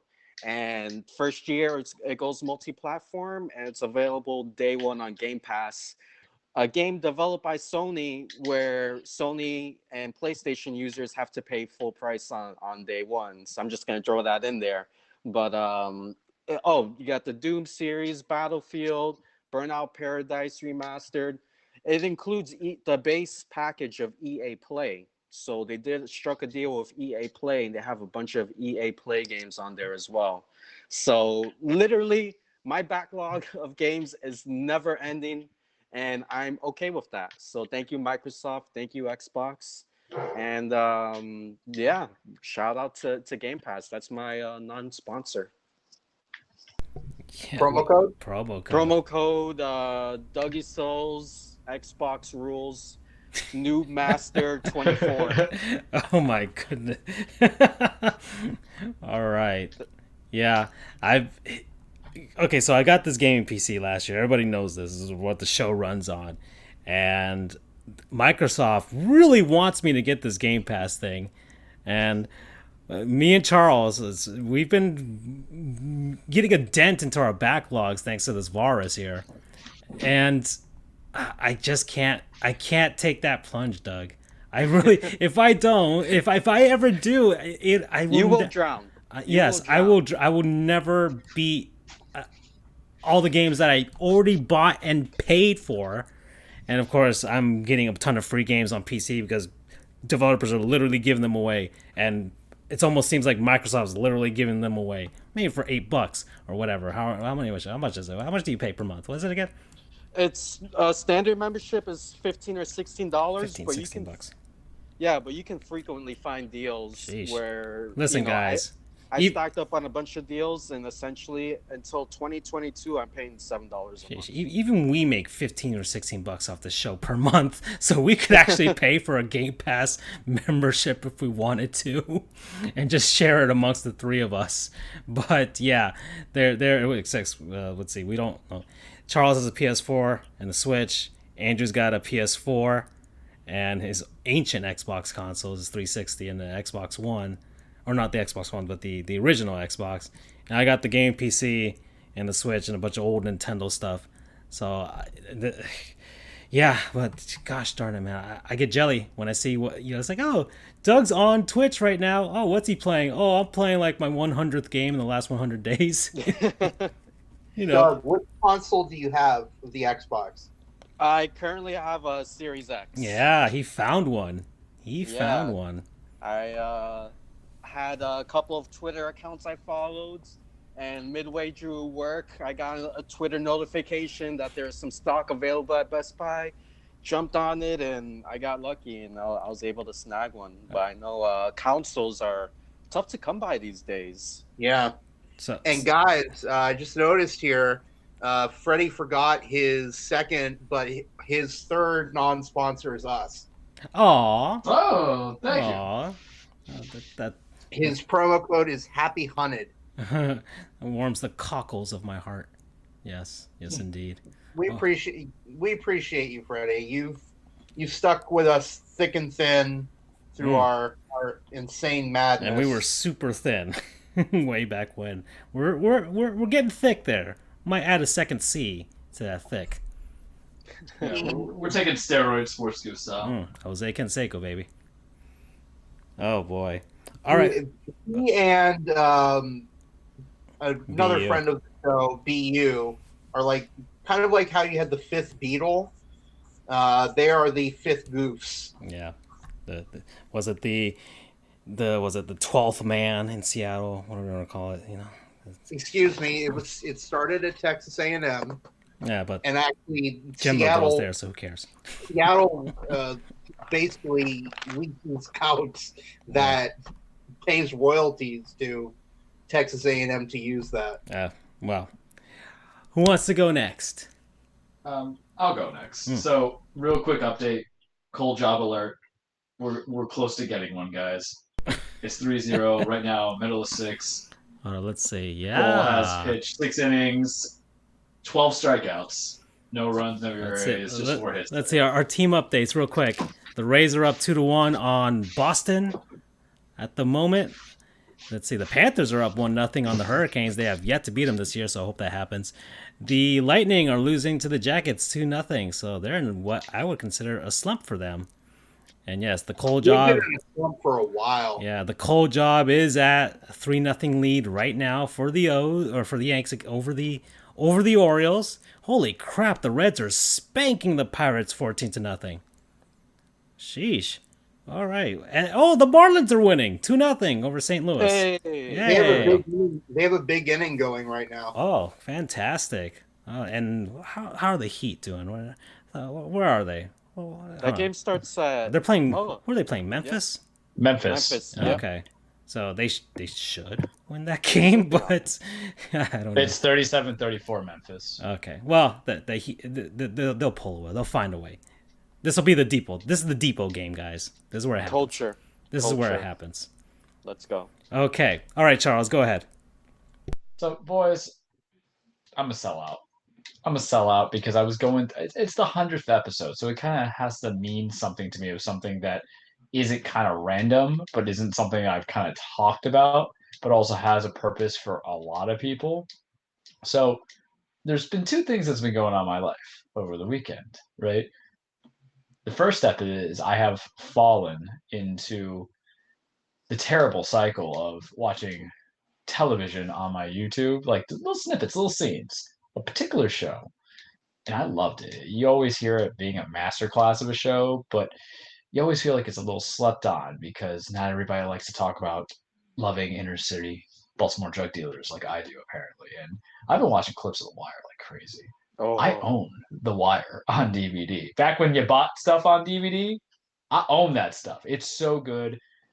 Two shows that really just kind of foundationally developed me into my like of what true entertainment ought to be in great screenwriting and acting was The Wire on HBO and The Shield on FX. Mind you, I did love Rescue Me and Nip Talk, but those are different reasons. They're kind of goofy. One was a Dickensian tale about drug dealers and drug lords and corrupt politicians and cops, and one was just a Shakespearean tragedy in The Shield. But Jesus Christ, that stuff still messes up my head. But I find The Wire to be very quotable. I work in a field where maybe I see some of that action, a little bit. So I've been just subjected to it. And then over the weekend, I saw Kong versus Godzilla, Godzilla versus Kong. So how do I see this, you guys? And how can I see The Wire? HBO Max. Plain and simple. Yeah. I'm selling out. I have it. I saw Godzilla vs. Kong. It's really kind of stupid for the first hour, and then the next hour it's really good. The fights are fine, but once you get it, it's more of a Kong movie. I don't know why even Godzilla's name into it, but the fights are ridiculous. It's like a 6, but it's a popcorn flick 6, so really it pushes it to like a 7. But HBO Max, the problem is there's too many streams, so you have to decide what you want to do. Amazon Prime or Amazon Video, I don't even consider as part of the thing because really that's just an additional package for paying for Prime. So you have to look into hard. Is it Netflix? Is it Hulu? There's Paramount Plus. I think Freddie B. You and I had talked about on prior shows. We now have Peacock, which I have to get for WWE. I have to pick like a favorite child sometimes and what to devote my time on. Hulu's where my anime is. I finished up season 4 of My Hero Academia last night. And, Attack on Titan's going to get continued because I now realize I have seasons 2, 3, and 4 to watch. But I want to watch The Wire. I'm getting back into it. The last time I had rewatched it was when we were in law schools. First year for me, I had got up to season 1, episode 10 after Kima gets shot. And it is just fantastic. So I guess it's like a love letter to The Wire and to HBO Max. But you could watch it. You don't have to go and buy DVDs. You don't have to go to your local FYU, which probably has those box sets, if you want to watch that. If you want to watch Kong versus Godzilla, or Godzilla versus Kong, you want to watch a 1932 movie called Vampires. Me and my buddy were like, what the hell is all this stuff? If you want to see every bad superhero movie in a very overrated Zack Snyder cut, I'm saying, didn't watch it. I have no need to. 4 hours? This ain't Goodfellas. This ain't The Irishman. This isn't Lord of the Rings, 2 Towers Extended Edition. It's just a guy being able to buffer in the stuff that he messed up on in the first time with a bad screenplay that was already probably bad when he wrote it. And Josh Whedon probably crapped it. Mind you, I did like Justice League as a popcorn flick. So if you want to watch some popcorn flicks. If you want to see HBO Max original series like Harley Quinn, which is actually quite witty and hilarious. If you got a superhero heart on the way I have every time I see Garrett Cole on the mound, because he's my Superman. You can watch Titans. You could watch the original Batman the Animated Series. I own that on Blu-ray. Batman Beyond, Superman Adventures. You can watch all those fun little things. You like a little bit of drama in your life? Want to see a little bit of drama? You want to go on? They have a whole collection. They even have anime. So once I finish Attack on Titan season 2, 3, and 4, and I heard part 4 is getting a part 2, they gotta quit this stuff on me. Maybe I'll watch Jujutsu Kaisen because I've heard nothing but hysterical stuff about that I would like it. And because they have a deal with Crunchyroll. You can watch so much stuff of it. You pay like $15 a month. That's a Taco Bell a week for Charles. I can do it. And it's going to allow me to watch The Wire. I'm going to continue off where I left off, too. It's like 56 episodes or 56 minutes episode. But I got to do it, man, because each phase is a different phase. Season 1's the intro. Season 2 is the boatyard and then the Greeks, and you get the drug smugglers. Season 3 is back into the game with the new Hungry Wolf. Season 4 is just the most depressing season you'll ever watch. I cried at a certain scene when a little Randy's like, what about me, man? Season 5, I thought it had a very good finale coming into it. So if you want to watch all those shows that you're told, you can watch Inuyasha. Overrated. If you want to watch all those shows that you've heard great things about, because that's the beautiful thing, I would say, about these streaming things. It gives you a broad access, because Paramount was CBS Viacom, Peacock's NBC Universal, but it's not as if they're known for the full movies. But HBO's Warner Bros. So you even get Looney Tunes, you get some holiday stuff. You can see the god-awful Batman vs. Superman where Jesse Eisenberg just really ruins Lex Luthor. I like it. I'm gonna give it a sponsorship because I know I'm gonna watch The Wire. I know I saw Godzilla Comics. Because the other thing about HBO Max, and this is terrible for directors, producers, anybody trying to get additional money on the box office sales of these movies, but what's HBO doing? They're like, listen, for the first month that we release these things, you could just watch on HBO Max, $15 a month instead of going to the theaters because of the virus. And I love that strategy for me because I don't want to go back to a theater yet. Yes, I understand a big screen, but my buddy Houdini's got like a 55-inch LG OLED television. That makes it pop. Godzilla looked nice and Godzilla. Kong looked nice and Kongy. Not Donkey Kong, but Kongy enough. Mortal Kombat comes out in 3 weeks, guys. I'm going to watch that. I'm going to get over here. It's going to be great. And then you can also watch The Wire. You can watch Barry, which is a fantastic show, and I hate The Wire. So I want to know what happens in season 3. And there's other stuff. You can also watch like True Blood, which is just okay. So that's my non-sponsor. HBO Max. Promo code... because it's Warner Bros. So I'll just say that's all, folks. Oh, you can also watch Game of Thrones too. So HBO Max, that's all, folks. Good one. All right, Andrew, do you have something? Yes, I do. My non-sponsor is Audacity. The Audacity. Oh, that's the second time we've had that, but I know why. Well, I'm sure you were probably the one that did it before, but in my case, I did my first solo podcast basically without Francisco's help for the most part. The other night, it was the first edition of Sports Bar, where we dive into where sports and law intersect. If you're interested in checking that out, it is on pretty much every single podcast platform. Yeah, it is. It is. Andrew has created the actual serious side of the Sports Goofs media empire. I don't know if you call it that, but yes, it is his baby, his project that he's been wanting to do for a long time, by the way, and he finally did it. Finally did it. So yeah, so wherever you find our podcast, it's listed as a bonus episode. That way, it stands out. So different from our Sports Goofs, but yes, it's Sports Bar. And he did a fantastic conversation about a certain NCAA case in front of the Supreme Court. Yep, I covered with a friend of mine, Zach, who's an attorney out in Kansas City. We covered the NCAA v. Alston case, which is the one discussing educational benefits for college athletes that the Supreme Court heard on March 31st. So that was very enlightening, even for me. He actually wrote an article about that case back when it was at the trial court level. So there was a ton that I learned about it. And I'm hoping that it kind of becomes sort of the legal eagle of sports, if you will. Because as I mentioned on the show in the introduction, sports and law meet up everywhere. So it's kind of a treasure trove of content, and I figured, hey, most of us are lawyers, and hopefully I will be soon as well. And who better to talk about it than people who know the law? So why do I bring up Audacity? Because Audacity, I edited the show through Audacity. Francisco recommended it to me, and once I started it up, I remember that I had actually used Audacity back when I was at UCF, because I had to edit a couple of videos or a couple of audio only assignments, and that was the program that we used was Audacity. So I had a bit of experience, but man, it was just shaking off the rust, but eventually I got the hang of it. So Audacity really saved my life there, and so far I've heard nothing but positive reviews from people who have listened to it.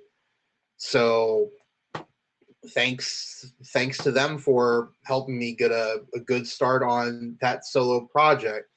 And here's to many more. Promo code the Audacity. Very good. Very good. Yeah, very easy to use, by the way. I'm glad Very it's open good. source. It's free. Mac, Linux, Windows, whatever you have, you can use it. Yeah, I've been cutting this show and my other podcast. I might actually spin that off. Charles and I might have another project. Who knows? That's something I might have to discuss with him soon enough. Anyways, he doesn't know about this. He's just finding out as he's playing. I'm assuming Diablo in the background, but I'm not sure. We're still on Diablo. We're on Okay. Act 5. So, side note, this is going to be the game that got through almost an entire season of us going in the background. Mm-hmm. Okay, guys. So I wanted to be the last one because my non-sponsor is this actual show. Yes, Sports Goofs. This show. We are not humble. No. But I am incredible. I am a proud papa right now. I am a proud papa that we made it to 100 episodes. I've been reading about podcasts, and we grinded for a long time. We tried to make it on YouTube and all this other stuff, and it was hard. But then there was a big change that we made back in October when I'm like, we used to be on SoundCloud. That's what we used to be on. But SoundCloud wouldn't allow us to have all of our episodes on there without paying, and like, I don't want to actually put money into this venture, do I? So, like, this was all just for fun. This is what we made it for, you know? It wasn't for making money. But then I'm like, oh, let me look around. And I heard about another, and I heard about Anchor. Okay, let's put all the things there. And Anchor was like, oh, there's no limits here. You know, just only the limit as far as like how the size of the file for each episode, but no limit to how many episodes you can have. And I'm like, okay, I will spend the next month to convert every single one of our episodes into podcast format, and we had 80 at that point. I'm like, this is gonna take a while. So luckily the virus hit, and I was able to have time to do all of that. And when all of that happened, when it was starting, it was like, okay, the numbers weren't that high, and I'm like, oh, okay, whatever, you know, kind of used to it by now. But then something hit in December, and I showed the guys, like there was a graph. There was a graph that went straight up into the sky, kind of like Dogecoin, which I'm hoping keeps going straight up into the sky. Please go high. I need to become a millionaire in 5 years, please. So yes, that happened, and it was a huge surprise for us. And then it was kind of it steadied, and now it's consistent as to what it is, and we're trending in the right direction, and we started making money a little bit on the side. We went to Taco Bell to celebrate, you know, like it was delicious. I am happy with the way it gave us a second win, really, because we went through the pandemic where we were just grasping at straws as to what we could talk about when there was nothing else going on. We went through all of that. Like, this show could have ended last year. It really could have. There were points where it could have. But gosh darn it, we need to keep going for some reason. We were just stubborn. We just let's just keep going. Let's just keep doing it. It was fun. It was fun for us. And now it's become something more. Now it's like, hey, people are knocking on the door. Hey, Andrew's got his spin-off there. Hey, Charles is a wrestling guru now. And so we actually had somebody ask him a question about his wrestling expertise. Like, things have happened, and I don't think it would have happened if we didn't do this show. So opportunities have opened up, and I'm looking forward to what the next 100 could be. And I think we'll get there faster than 3 years, because we did have a long pause, and some pauses here and there, but I think we will have slightly more steady place in this. When something else happens in this apocalypse that we're having, who knows? But regardless, I'm a proud papa right now, guys. I am. So as are we all. So as are we all. Yeah, this has been great. And promo code, and there's a driver to deep left field by Castellanos, and it's now a 4-0 ball game. I don't know when I'll put this headset on again. So that's the promo code. We'll probably be in a month or so, yeah? Yeah, we'll be back in a month for sure. We're going to have the fast food draft for sure. That's going to be a fun thing. I hope, Andrew, we need you to smuggle some people in, and let's make it a fun NFL draft. And Doug, you can join us as well if you can. Absolutely. We'll probably be simulcasting as I'm covering the draft for that's right. Yes, and Andrew is, of course, moderator of RCFB. So there you go.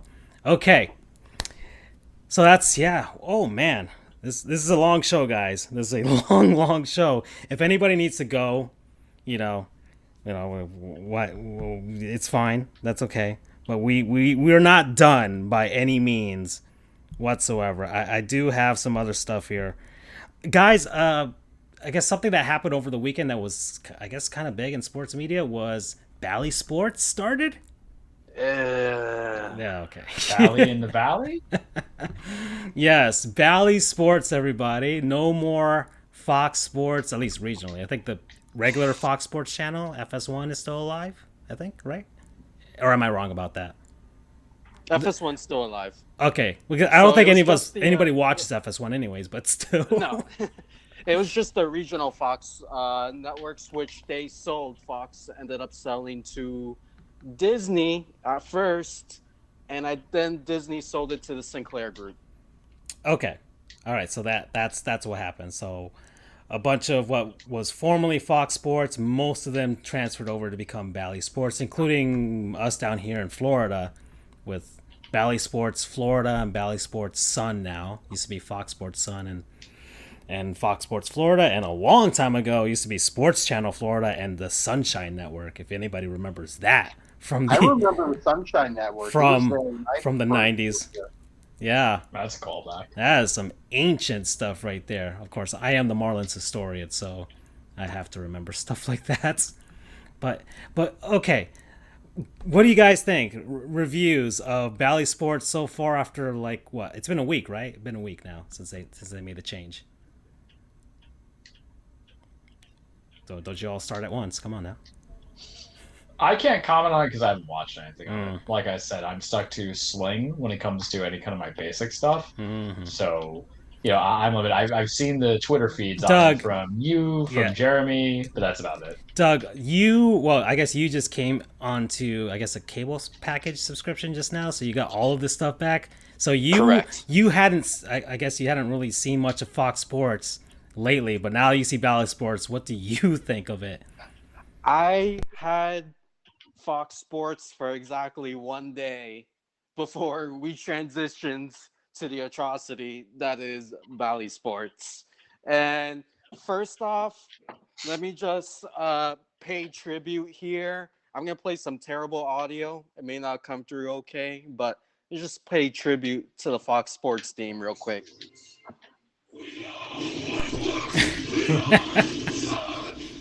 We are Florida. Oh, the Heat one, yes. R.I.P. the theme, and also the Panthers theme is legendary as well. Now they got some generic ass Bally Sports theme for every single sport. I believe it's the same whether it's baseball, basketball, or hockey. So there's that, and then on top of that, another thing, every single time I hear Bally Sports and I see the logo, I think of Bally's Fitness, which was an old gym. Yeah. It's an old gym we used to have down here that I think they went bankrupt or something. So I'm not sure how that bodes, if that bodes well for the Bally Sports Network. That's point of contention number 2. And then the biggest point of contention I have is their on-screen graphics for the games, their scoring graphics. My God, it's the same logo. I'm looking at it right now. Oh, absolutely. Yeah, it's the same thing. I guess they own the brand, I'm assuming. So from what I heard, Sinclair... They used to make arcade cabinets too, or pinball cabinets. Right. They're primarily a casino company, I believe. They're involved in sports gambling and sports betting. So apparently Sinclair, the media group, reached an agreement with Bally's Entertainment for them to brand their name on the regional sports networks. And supposedly, in due time, Bally's wants to introduce betting odds and, betting information into the live broadcast. But their graphics look straight out of 2002. I mean, you've got a giant gray bar on the bottom of the screen with horrible gradients and so much wasted space. It is terrible. It is terrible. It hurts my eyes. It really hurts my eyes. So Bally Sports, if you're listening to this, Sinclair Media, if you're listening to this, please reach out to Francisco. Put him in charge, and he'll come up with something a million times better than what you guys came up with. So yeah, not too pleased with the Bally Sports transition. Thankfully, the on-air talent has remained the same. So that's the only saving grace. I'm flattered, Doug. Thank you. I want to get Andrew's opinion because he gave me the go ahead when we transitioned our look from our old look to our current look. But Andrew, what do you think so far of Bally Sports? Oh boy! Not a fan. Yikes! Okay. Not a fan. Someone mentioned, and I wholeheartedly agree with this, that hockey is not made for a bottom ticker sport. Is not a sport designed for a bottom ticker. Okay. Fox Sports had it in the upper left. I feel that works better because it doesn't obstruct much or any of the view of the game. Because, well, the puck is on the ice. I understand. I think I get what you mean. So and it's not an even bar either. I'm watching the Lightning game right now, so I'm looking right at it. The shot markers jut up, so it's a very discombobulating. Freddie's right. He found a mistake in the sports ticker for this clip of the Heat game. It does say the Atlantic Hawks instead of the Atlanta Hawks. Well, to be fair, they're trash. Good trash for trash. Wait, and also, what are they, Charles? Yeah, they're at that point where it's trash. They're that kind of trash. They're not like trash. They're trash. Okay. Also, Stan doubled. So, oh gosh. Okay. So, yeah, I'm not a huge fan. I mean, I do like how they are able to put a little bit of extra info on the bottom. For example, and Vasilevsky saved that. Thank God. The guy was on a breakaway. For example, you have line scores of other games. I have been told repeatedly in the Marlins game that the roof is open, which, holy crap, the roof is open. Well, it's actually nice weather so far in Miami this early into April. I mean, I'm surprised, to be honest. Surprised. So it's got its pluses, it's got its minuses. I think something else that I'm not a huge fan of is that Fox Sports' logo fit in better with more teams. It was a sprinkling of blue, but it was mostly a grayish color. So it worked. It fit in with more teams' color schemes. But here it's just a bright freaking red. And for the teams that I follow, which is the Rays and the Lightning, having that jarring big old B, red and white B up there is kind of it just does not work. I'm hoping that they'll get some graphic designers in to kind of work on it, because and it's weird because the trend with score bugs, as they're called, is smaller. Over the years, it's been getting smaller and smaller and smaller. So all of a sudden, you have this big ass thing on the bottom, and it's just going completely against the grain. Okay. So it's taken away the real estate, like you said, Andrew. Not only in hockey, but I saw mentioned on the baseball Reddit as well. It's hard to see how much of a lead, if there's a runner on second base, it's hard to see how much of a lead he's taking now because you got that big gray bar on the bottom. Exactly. So it's definitely a problem for multiple sports. And hopefully they rethink and revisit their concept on this hopefully soon. I'm starting to get used to it. I like some of the things they did. I do like the fact that they've moved the ticker all the way to the bottom, because I guess this is the video game player in me. I like very clean screens with little heads up display. That's just me. I just like seeing all, especially now that I have this gaming PC. I've been playing games in 4K, like Metal Gear Solid 5 or something like that. Like, it's just like, whoa, this is great. I can see everything. There's not a bunch of stuff on the screen, only when I need to pop something up. I like that.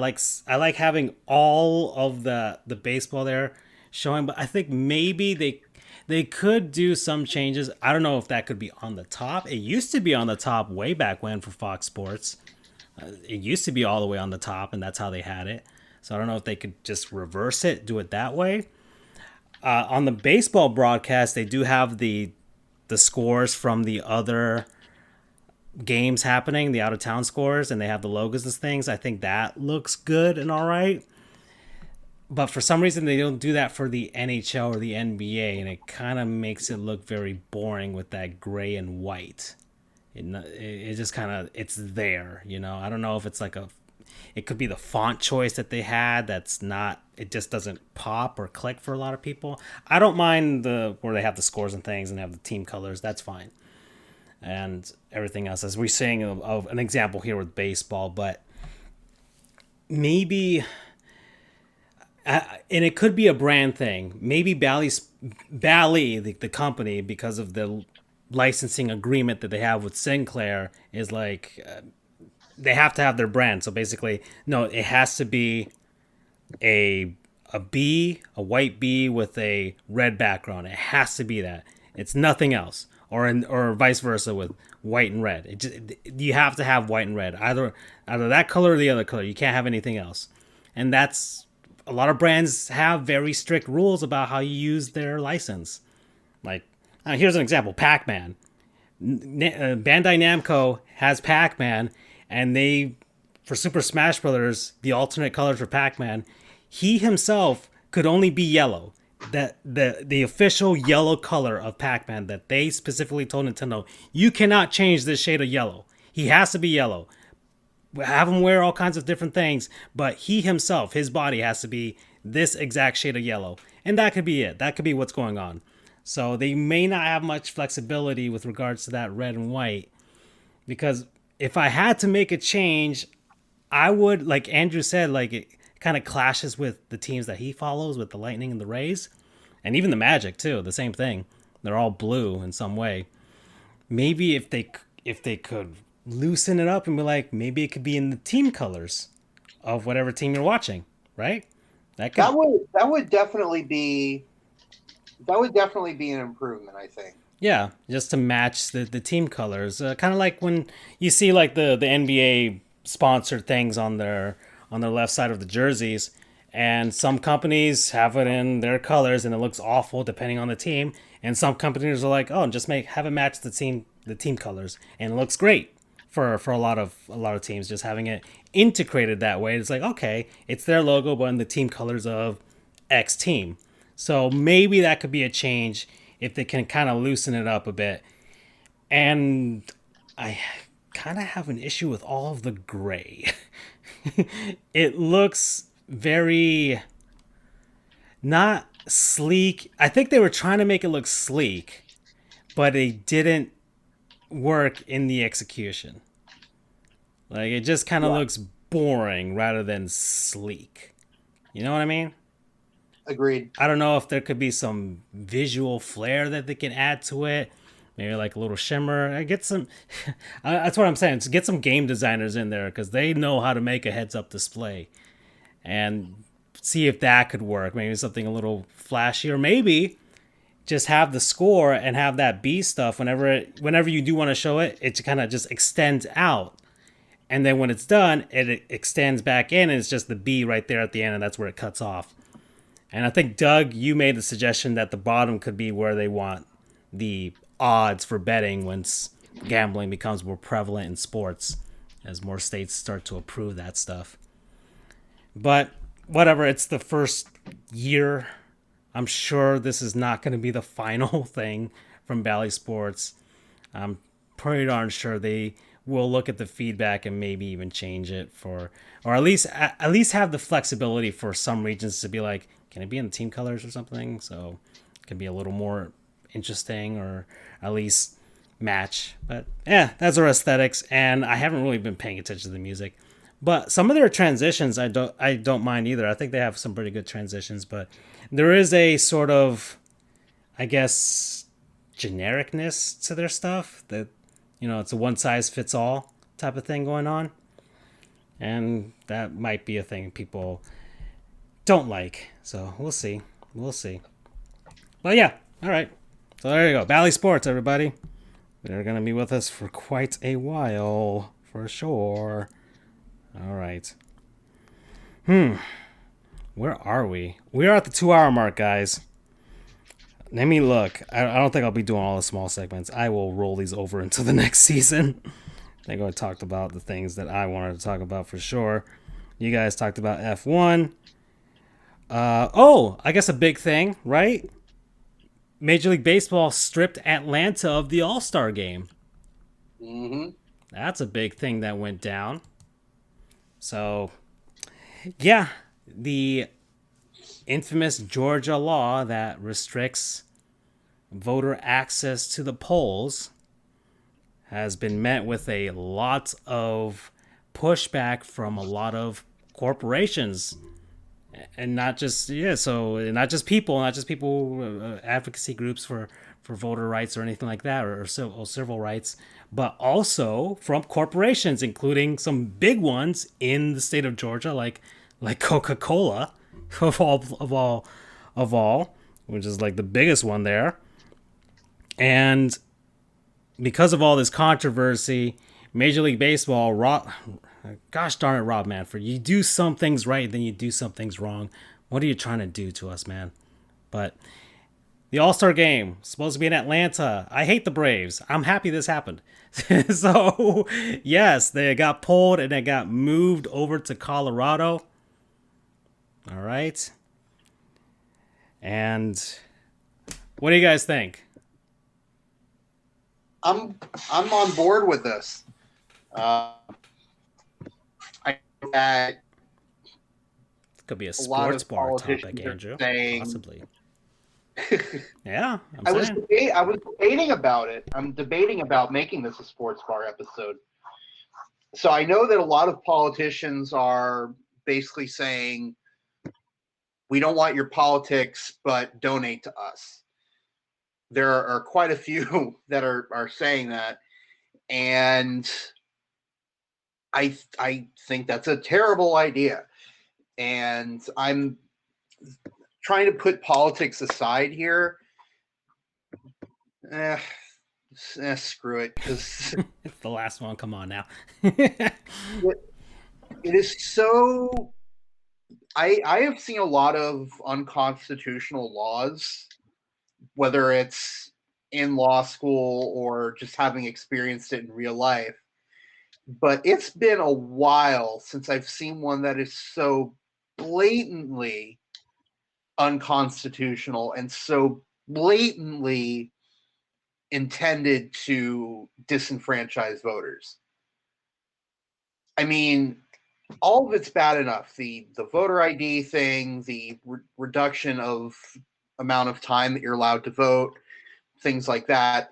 And you know what this is going to be challenged for? Strict scrutiny. Boy. I shudder. I shudder. PTSD. Con law is good too. Actually, out of all the classes we did in law school, that's up there as classes I actually enjoyed and retained. But Jesus, that was my favorite class. It's my favorite subject, my favorite class.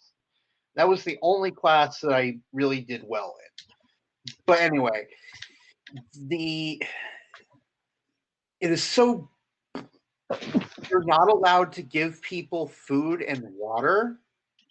Seriously? Come on. That just right there makes it so blatantly the rest of it is blatantly obvious.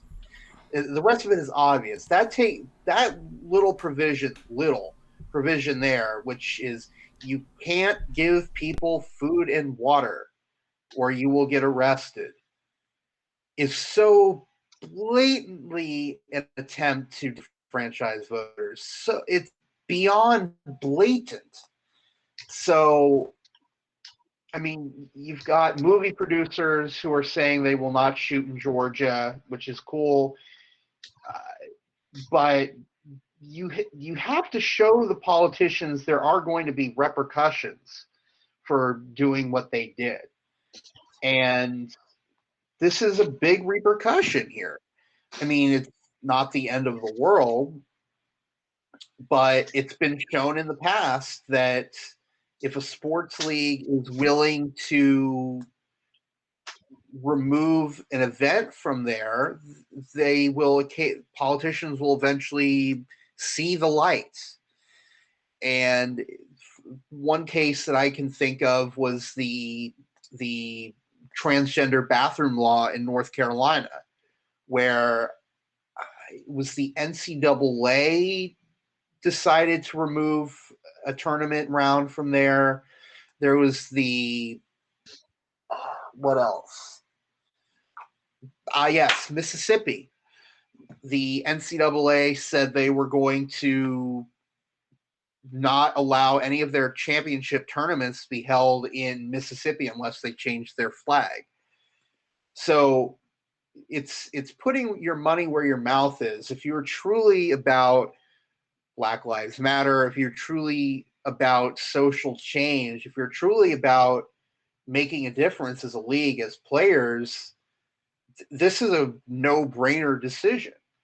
And I know the Braves are saying, oh, it's punishing the people.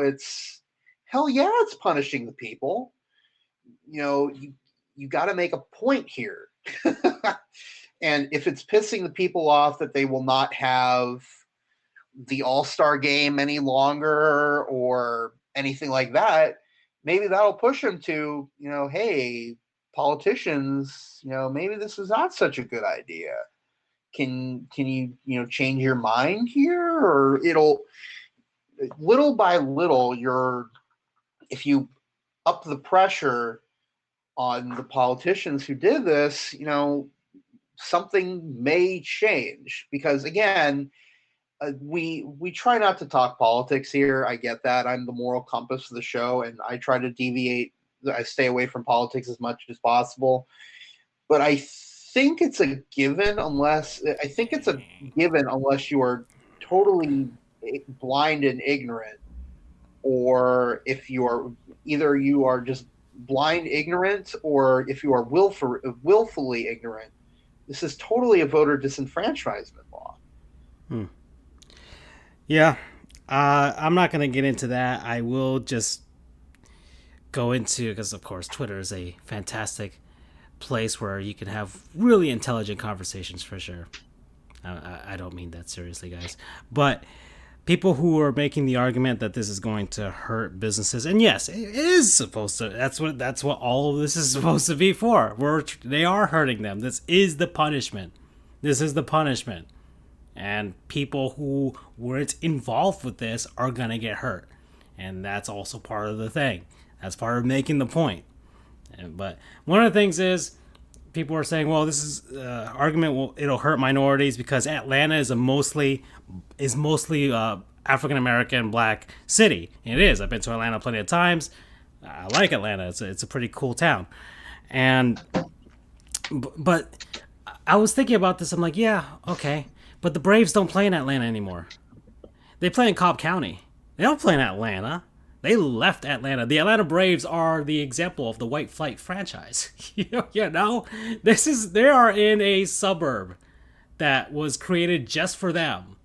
So it's not like this thing is taking place in the middle of Atlanta next to the Coca-Cola company. It's not. It's taking place someplace else. So maybe some hotels that were gonna get some stuff from Atlanta. Yeah, sure. Yeah, that was gonna happen for sure. But this All-Star Game was happening in Cobb County, and Cobb County was the one hoping for all this stuff. So that's not an argument that I think is gonna fly here, folks. All right, Atlanta. All right, people in Georgia. Yeah, you blew it. You blew it. There you go. That's what it is. Cue the Adam Sandler meme. Okay. So that's all I gotta say. I don't want to keep talking about it. Nobody else wants to talk about it? That's it, right? Congratulations, Colorado. I got nothing. The home run derby is going to be fun. All right? Absolutely. I tweeted this. The MLB, Manfred, if you're listening to this, hear me now. Get rid of the humidor for the home run derby. Yes. Humidor, juiced baseballs. Let's do it. Bring back the juice baseballs. Get rid of the humidor. We want bombs. I want people running for their lives. Stan needs to be in that home run derby. Like, if we're going to be doing that, let's just throw Stan in there. Have him hit 550-foot home runs. Because he's going to get hurt, Yes, Doug. that's what the guy's made out of glass. Come on now. Look, it's 7-0. Cole's getting his job, so we're just doing of course it happens on the 100th episode. 7 innings, 4 hits, 0 runs, 13 strikeouts. This man, it's a two-hander. That's what it is. It's a twofer. Stan's going to get hurt. He also did double and get an RBI in there, so, no, Doug. I would love him to get there because the same we have rejuvenated him because all people remember is Dean Ruiz anyway at the home run derby, but I can't afford to get him hurt. I'm sorry. Too much at risk. Yeah. Too much at risk. Him or Aaron Judge. What's the rule, Francisco? Has to be healthy by the playoffs. Yeah. No, we'll see about that. We'll see if he makes it. We will see if he makes it. Oh, another thing. This is another one I just want to talk about. Guys, speaking of HBO Max, Charles. Yes. Space Jam trailer came out. Did you all see it? Yep. Let's get some thoughts on the Ready Player One basketball edition. May I start? So, the last couple of episodes, we've kind of had I know I introduced the top films or top music and everything. The top movie of 1996 was a story about a man named Michael Jordan. You may have heard of him. Well, this was a biography, essentially. It was a documentary. We just didn't see it, where he was losing it. And little did we know until it was revealed months and years later that there was other life, folks. You can't see me. Guess what I'm doing? The meme? Aliens. And we're trying to fight basically for the soul of planet Earth. And one man, technically 3 men. Michael Jordan, Bill Murray, Wayne Knight. 3 brave soldiers. The cast of cartoon characters that we grew up with, which is relevant to a "What's Up, Doc" conversation, fought the Monstars, played by an excellent Danny DeVito, who I don't even think was CGI. I'm saying right now, Danny DeVito, you listening? Follow us on Twitter at JOJR, Charles the True, Dan Frijoles, Sports Goofs. Doug, what's yours? Is it Dougie Souls or is it a professional one? Doug, no, you live? Doug. It's D Soul as in SOUL and an R. Okay. Well, I'm back, speaking of, folks. Yep. He's okay. alive. So speaking of soul, Space Jam was all soul. I'm convinced Danny DeVito was actually that straight up alien. You know, that was him without the Hollywood makeup. But anyway, Michael Jordan basically saved our lives, saved our world. Had his talent taken from him. A little bit of motivational juice with Lola and Tweety Bird and Granny and all those other stuff, and poor Daffy. You know, I think Elmo was in there. Pepe Le Pew's not as loved anymore for certain things. It was great. It was foundational. At 31 years old, 32 in August, it still shines my light. Has fantastic soundtracks. Come on in, Slam, and welcome to the jam. Right there. Everybody get up. It's time to jam now. And then I Believe I Can Fly came from that too. And who can forget, you know, when Michael Jordan defied the law of physics and just stretched his hand to get that slam dunk in. And then I get this trailer, which is obviously imagination. It is not a documentary of Michael Jordan. It comes from the fictitious mind of LeBron James, who always has to use his imagination to follow Jordan. Ooh, that bird. And you know, it's funny. Doug, you didn't listen last year when LeBron went to Lakers. I said now he's in contention the same level with Jordan. I love that because it's true in my opinion. But we get this trailer, and it just felt wrong on everything. It kind of felt like I've never done ecstasy or LSD, but this is what I feel like if I did all those at one time while watching HBO Max's Looney Tunes. I just get all colors of the wind. That's a Pocahontas reference. Love that song too. I think that also came out in 1996. Was it 1995? Maybe 1997. I did not like the trailer. I was not crazy about it. LeBron, your acting is bad. One thing for sure I will say, Michael was a better actor than you. It was weird because he were in a train wreck, but it was all like wooden. I like the idea of, hey, you know, son, you should do this. A little boy was like, no, but then we're going to get like Don Cheadle going on this whole song and dance with now a villain. Why couldn't he just be Don Cheadle? Why couldn't he just be evil Don Cheadle? Like, why couldn't it be Don Cheadle? Get this out. If you ever seen the Jumanji games, why literally could it not be Don Cheadle voice dubbed by Danny DeVito? Like, give me that. Make it consistent. Said we're going to give it to the Toon verse and brings up everybody. And, you know, Pepe's on in there. And I don't even know because Pepe's weird and I get it, but it's an old time, not a new time. There's some politics involved in that. You guys take it as it is. Lola's back. That's cool. Lola hasn't been, you know, relevant, but I'm just scared a little bit in there because there's a furry craze going on. Anti-craze. I don't know about that stuff. I was not impressed. I have very strong feelings about this, as you can tell. This is like the cash grab. This is for like those young little 6-year-old kids who are like, I'm gonna be like LeBron one day. And then this is not for the 31-year-old man who would, little boy, you can't pay money for the movie. I can. I would have gone. It would have been great if you made a good thing. But Andrew and I talked about this. I will only be, and yeah, there's the NBA players, but yet they're coming in like Cybertron and stuff like that. Sometimes looks like a transporter. Damian Lillard's in there. You have the Ready Player One edition. I don't like it. But Andrew and I talked about this. End it with the debate of Michael Jordan has a cameo. Gonna try to dunk on LeBron or vice versa, and we get it to like fade to black. You never know. But this is, I can't show my children this, guys. Space Jam will be there. I will literally play Space Jam during the birth of my child. I'm not even kidding. It's just how it is. You know, I believe I can fly. I believe I can touch the sky. I think about every night and day. Spread my wings and fly away. I do not believe I can soar if I saw this movie. And you guys have never seen a movie with me. If I saw this at literal theaters, if I hate it, from start to finish, it basically becomes Waldorf and Statler from the Muppets. I hope Granny dunks on Dame, though. But, you know, Dame needs his love, too. That's my very strong feelings. And I will watch it on HBO Max because, you know, it's all together. I'm going to hate it. Oh, boy. Anybody else have thoughts on the trailer? No? Nothing? No, I did watch it like Charles. I don't believe it's going to come anywhere near the original. It's not going to come anywhere near the original. You can't replace the magic of Michael Jordan. As much as LeBron wants to, it's just not going to happen. I did find it funny, however, that they unknowingly or maybe knowingly incorporated the Le GM meme into the trailer with LeBron and a whiteboard assembling his squad, which he does in real life with all of his other teams. So I thought that was kind of funny. But yeah, aside from that, I mean, I'm gonna watch it just because it's on HBO Max. I have HBO Max, but my expectations of it are not too high, especially after that trailer. I'm kind of like, it was intriguing just to see. I wanted to see how LeBron acted, and I can tell you this much: he is.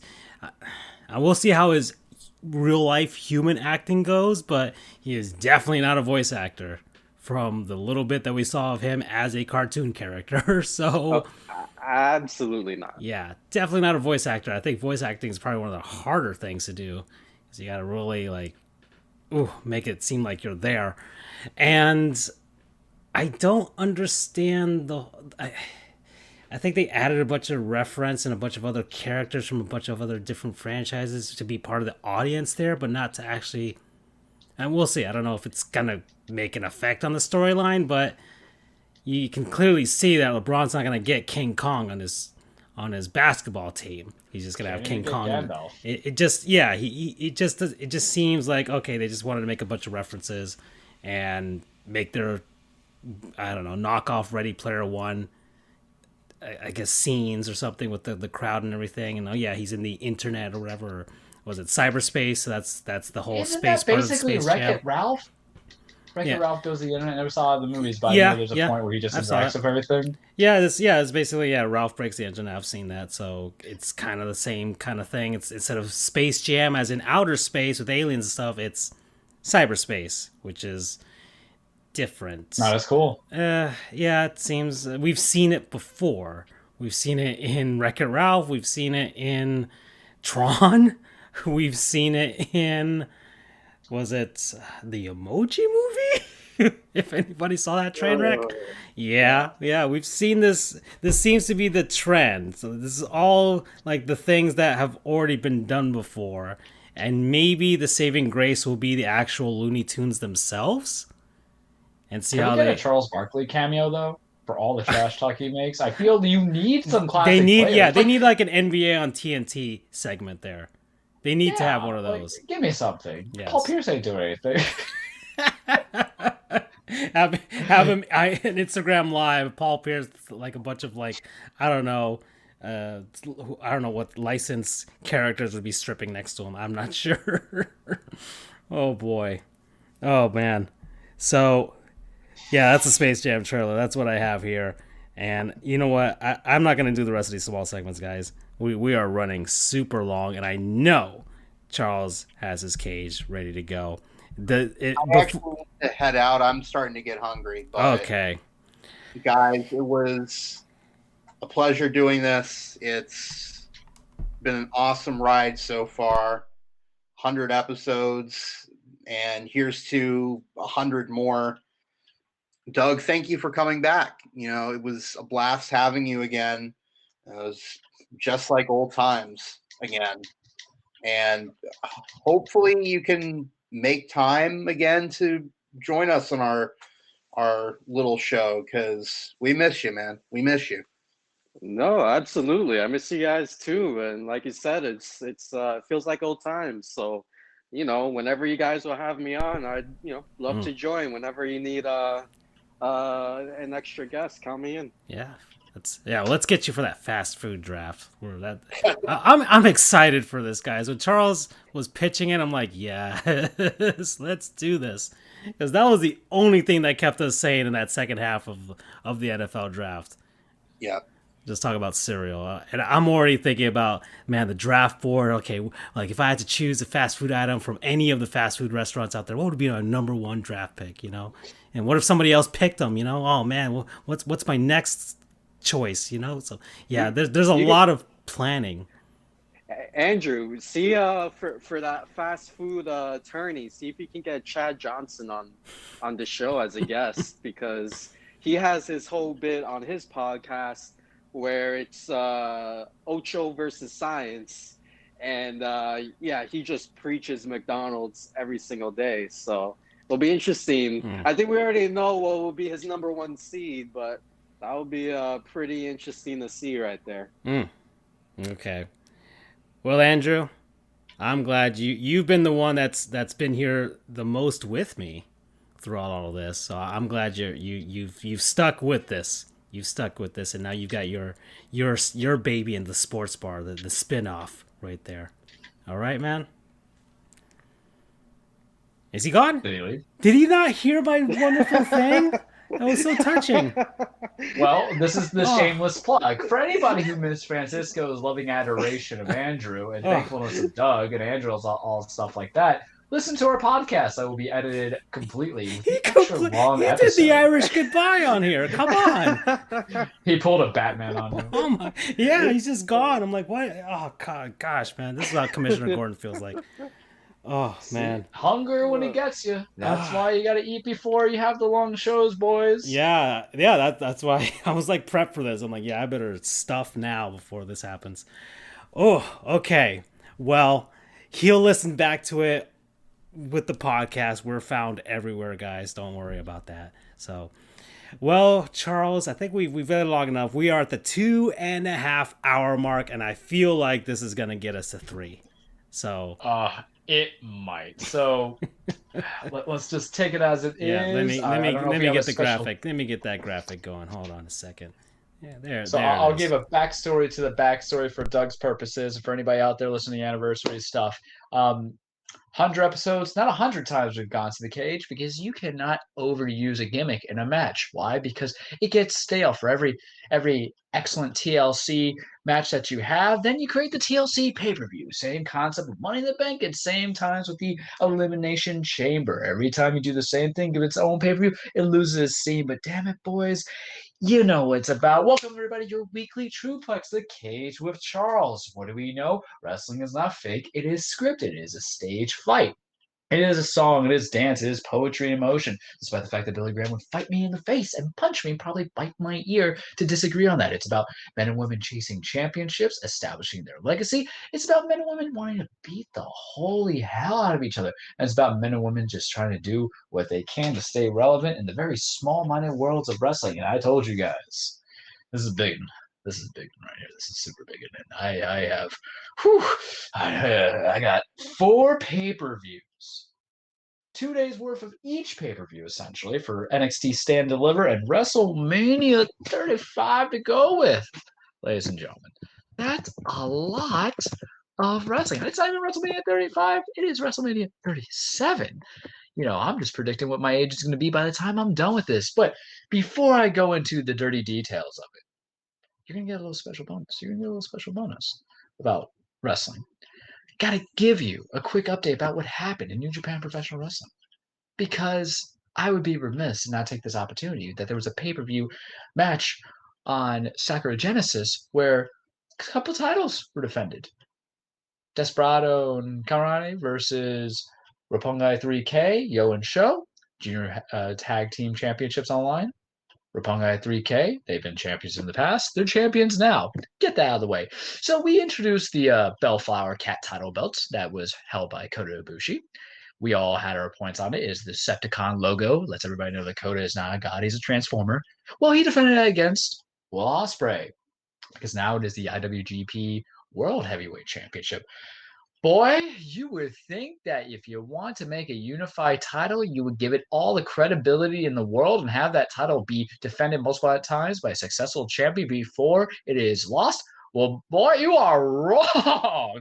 Holy crap. I was not calling it, Francisco and Doug. I was not calling it all that. Will Ospreay. And look at that. He has a punchable face. He has a very punchable face. It's the face of what you want as a heel. And I think I made reference of it in last week's show that if you're going to give it to him, it's all going to lead to Okada. But I think the time was now for Kota to lose it, because there's been some mismatch booking that's going on since they did the double belts. Naito had it. Naito defends against Kenta. Naito loses to Evil. Evil has it. Evil defends against Hirokumu Takahashi.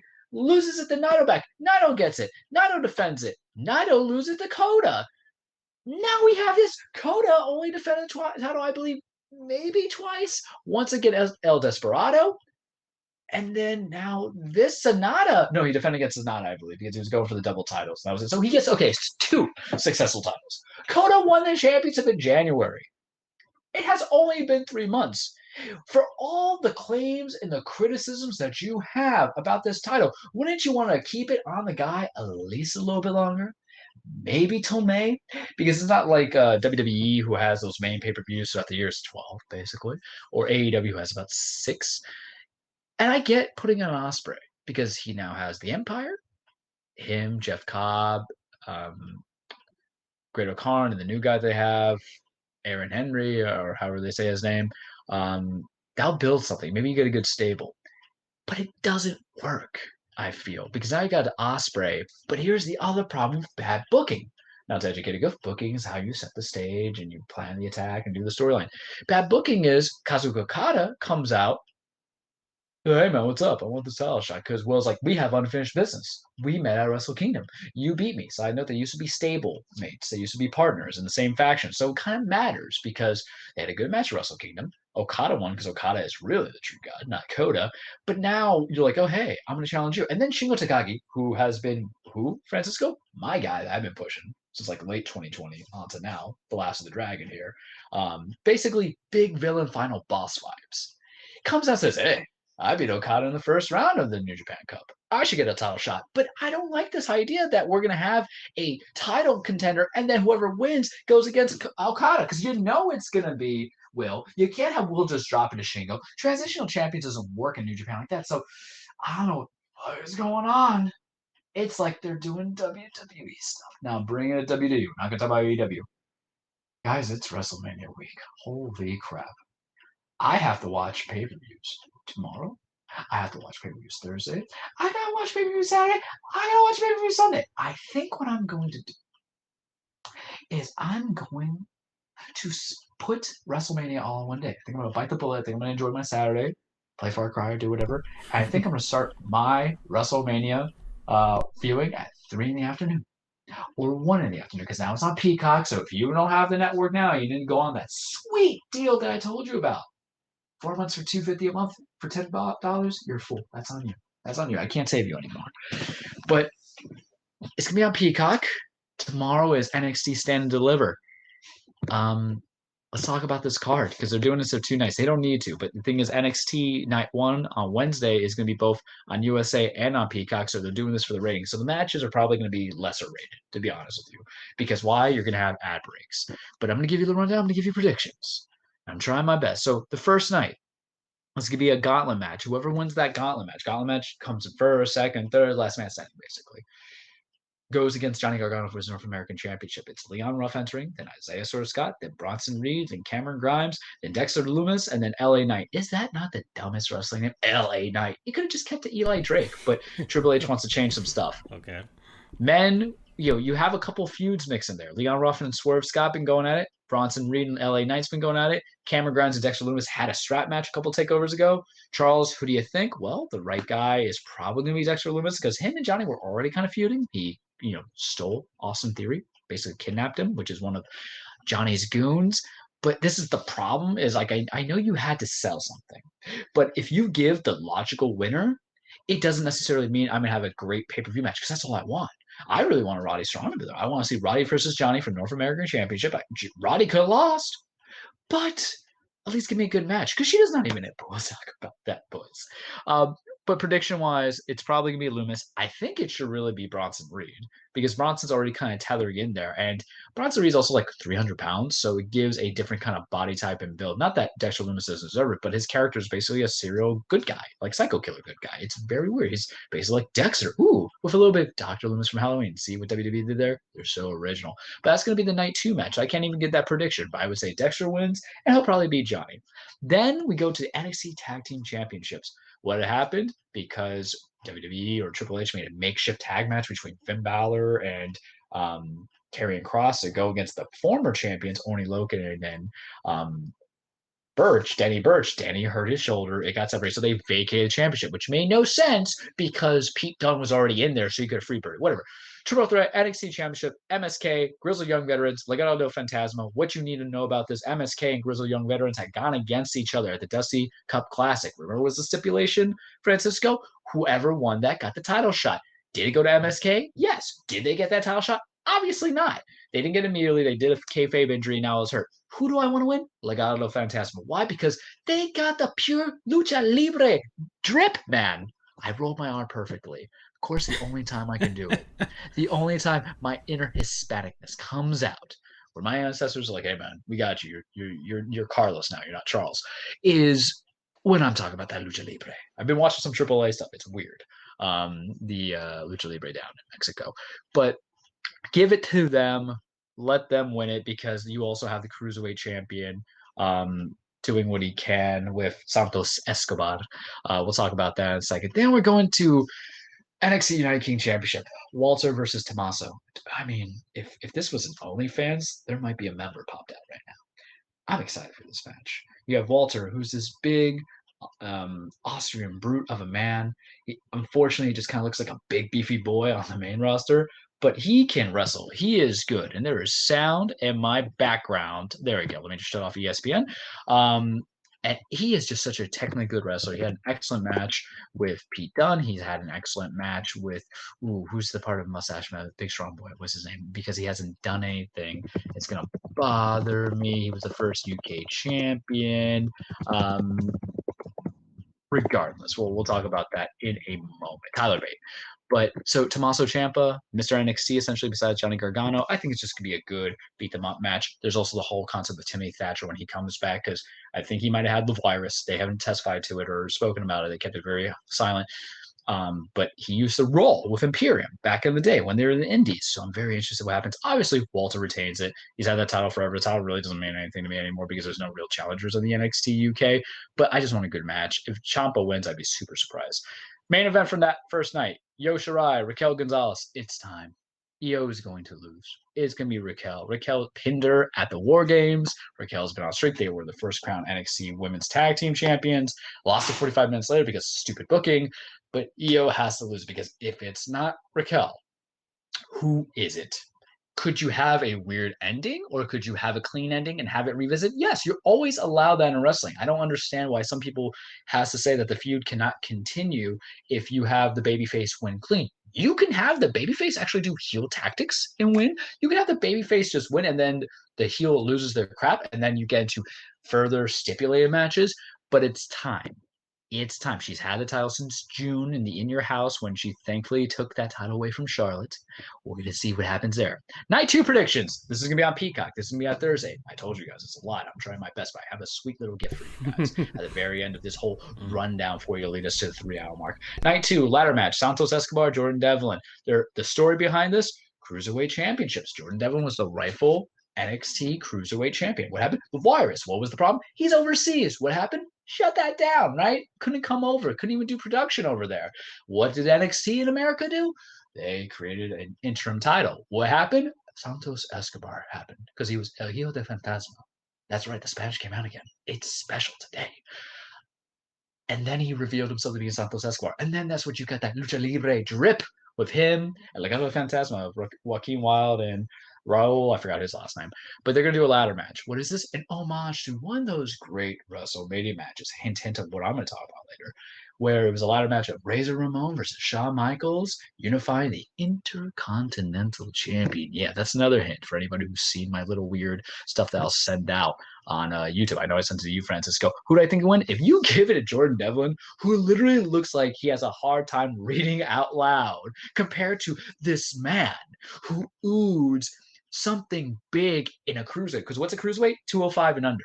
What has Vince always done bad at? Making you care about cruiserweights. What has Vince McMahon done?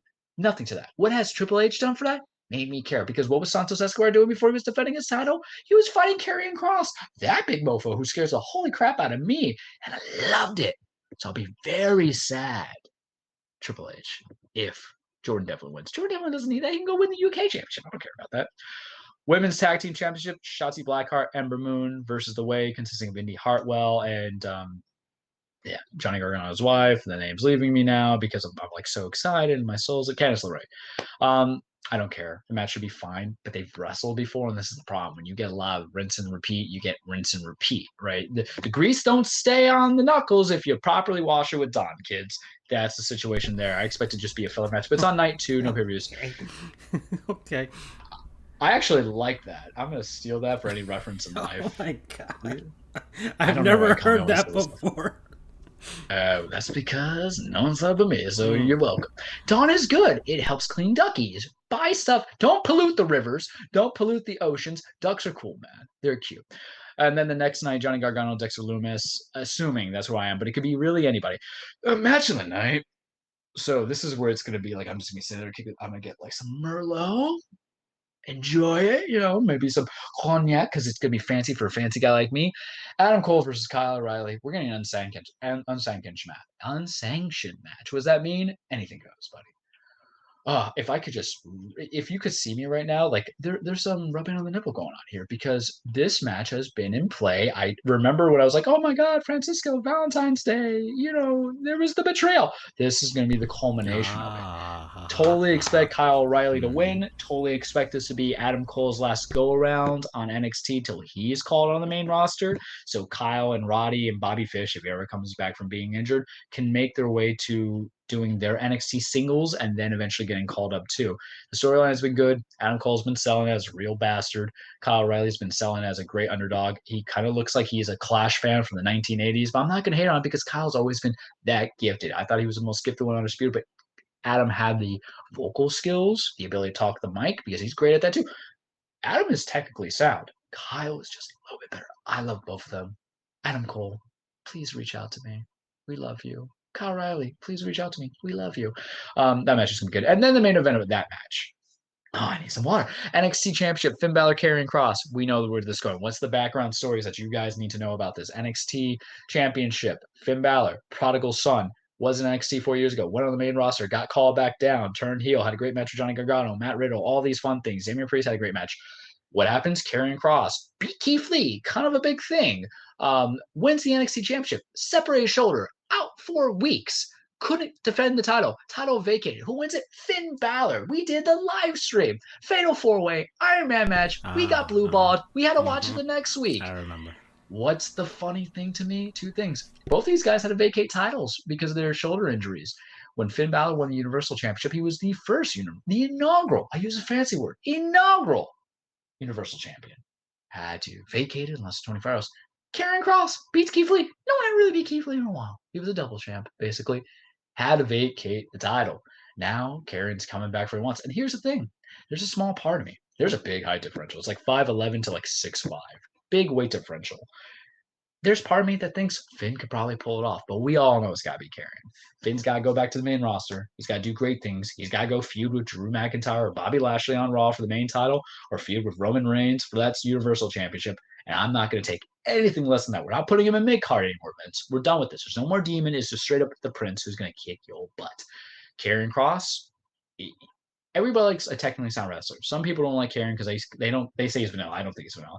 They don't like the build. Big guy, slams people around, chokes them out. Look at the man. Do you think he's going to be doing moonsaults and 450 splashes and shooting star presses? No. Your wrestling style is component or correlated and connected to your build. He's supposed to kill you. He was Killer Kross on TNA in the Indies. What do you think this comes from? It's not Flippy Kross. It's Killer Kross, man. Killer Croc and Batman wasn't doing ballet. He was killing people probably because he's a crocodile. Get it together. If I booked it, I would book it, honestly, and this might piss off a lot of people. What better way to say the guy who's held the title since October? Mind you, Finn got hurt and couldn't defend it, but age changed. He's like, I'm not doing that this time. I'm not going to vacate it again. What better way to send a message that Karrion Kross is really the animal you need to be afraid of if he squashes Finn Balor in 10 minutes or less? I would love that. People wouldn't. I don't care about people. I care about me. So that's NXT Night 1. Whew, boy, it's crazy, right? Now we're going to WrestleMania and Raymond James, where they have fans. Right now they're doing the Hall of Fame induction for 2020 and 2021. Don't care about that. Yep, it's on our Twitter page since we follow all the wrestling promos, and it's like, WWE Live is with the Hall of Fame induction. Oh, okay. Yeah, it's all pats on the back anyway, It all comes in. There's some stuff I like, some stuff I don't like, but there's some people who are never going to really get into the Hall of Fame. Owen Hart, Chris Benoit, a lot of controversy there that probably should be in there. And it's just all political. It's also festivities. And it does mean something to the wrestlers. As a fan, it doesn't, because I don't need him to be in the Hall of Fame for validation. It's not like NFL stuff, right? Where you have players who will have a ring but not get into the Hall of Fame, or vice versa in the Hall of Fame, but they don't have the ring. Wrestling, winners are kind of picked on. Just saying. And there's guys who I love that are in the Hall of Fame, and guys who I don't love that are in the Hall of Fame. It's okay. WrestleMania Night 1. I don't think the card's fully set for who's going to do the main events, but I'm going to kind of just go for the big ones. Bobby Lashley versus Drew McIntyre. I'm gonna fucking hate this. Bobby Lashley has been beautiful. Doug, so you understand if you're still there. Drew McIntyre has held that championship 2 times within a calendar year. He had won at Mania against Brock Lesnar. He lost to Randy Orton at Hell in a Cell. Gets it back so they could just give Drew McIntyre versus Roman Reigns at Survivor Series, to which he had lost. So it doesn't mean anything at that point, right? And then he gets it back, and he had to defend against Goldberg at Royal Rumble. Had a great Elimination Chamber match. His match at Fastlane was great, but then he got cashed in on. Bobby Lashley comes in. Bobby Lashley was a monster. Francisco, here's a fun stat for you. Bobby Lashley had not been pinned since he won the United States Championship, and when he did lose the title, he was not the person who was pinned. It was John Morrison. So you build this champion, and then what happened? They broke up the Hurt Business. They broke up his squad. And that made me scared, unless they're getting in new people. But I swear to Christ, if Drew McIntyre wins it again for a 3rd time in a full calendar year, I can't cancel my subscription because, damn it, I got a good deal on it. But I'll be very upset. Where I'm going to write a strongly worded tweet. Well, you know the Stephen A. tweet where he's like, today is one of the worst days I've had in a long time. That would be me because I'm just sick of Drew, man. And it's not Drew's fault. He's not booking. Me and my buddy Tony have talked about it. I know it's not his fault, but damn it, would it kill you just to tell Vince, nah? Because the whole thing is maybe people are like, oh, he's the best, or he deserves to have a live crowd. Drew's like 33, 34. He's got at least 5 years to do this if Vince books it. So book it. Bobby Lashley's been waiting for years, and his only successful title defense was on Raw against Miz. His only title win was on Raw against Miz. Why are we going to piss on this? Why? Because you know what that tastes like? Because I mentioned the Shield earlier. So I'm going to make one of my favorite quotes from Tom Cavanaugh, played by Forrest Whitaker, who did not get nominated for an Emmy. It tastes like piss. He's pissing on you. Vince, don't do that to me. You're R. Kelly. Get away from me with that, please. Ooh, that was inflammatory. So that's that. Main event that might happen would be Sasha Banks versus Bianca Belair. Bianca Belair won the Royal Rumble. I don't care about this feud. I don't care about this feud at all. I think the problem I had with this feud is I don't think Bianca's a little bit ready. And I've known her from the NXT. I've seen her live. And I think Bianca might not be ready because I have an awfully strong feeling. The way that they're booking it, they're going to book it with some BS that happened because maybe Vince does not favor her. If she wins, that's great. I'm also not against Sasha losing it or retaining it. But there's no real clear face here. There's no real clear heel. They're both kind of like women who respect each other. But Vince does this thing where 2 people who are supposed to be going against each other in predetermined matches in several months to follow are going to be grouped together as tag team matches and be tag team contenders. It doesn't work for Charles. So would I like Sasha to retain? Yes. So it allows a Bianca Belair heel turn because her whole thing is she's the EST. So she's the fastest, the greatest, the smartest, the toughest. That's heel mentality. Sasha Banks is the boss. Kind of heel mentality. Maybe you can make it as a face, but you got to build new stars. I'm glad at least we're getting that. There's rumors about people wanting that to main event. They might want Drew and Bobby to main event. This one, it can go out of the way. Not too crazy about it. Get it out of the way now. Wrestling, WWE stands for World Wrestling Entertainment. Sometimes there's some wrestling. On NXT, you get more of the wrestling. On the main roster, you get a lot of the entertainment aspect. Bad Bunny, Damian Priest versus The Miz and Morrison. Basically, Miz Morrison don't like Bad Bunny. He's grown on me. Booker T is stuck in my head. I don't know what Chamba means. Maybe I'll figure out one day, or Chamba, whatever it is. You see, my Spanish ancestors left me because Bad Bunny doesn't have the lucha libre drip that Santos Escobar and Legado de Fantasma has. But lately, I guess they just kind of like vandalized his $3.6 million Bugatti.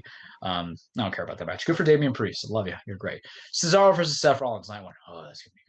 You give me 20 minutes of that. They have history. They've wrestled against each other with LeBar and the Shield and all that stuff. But Seth Rollins has the best suits. Can I get his tailor game? Because I went to court today in all navy.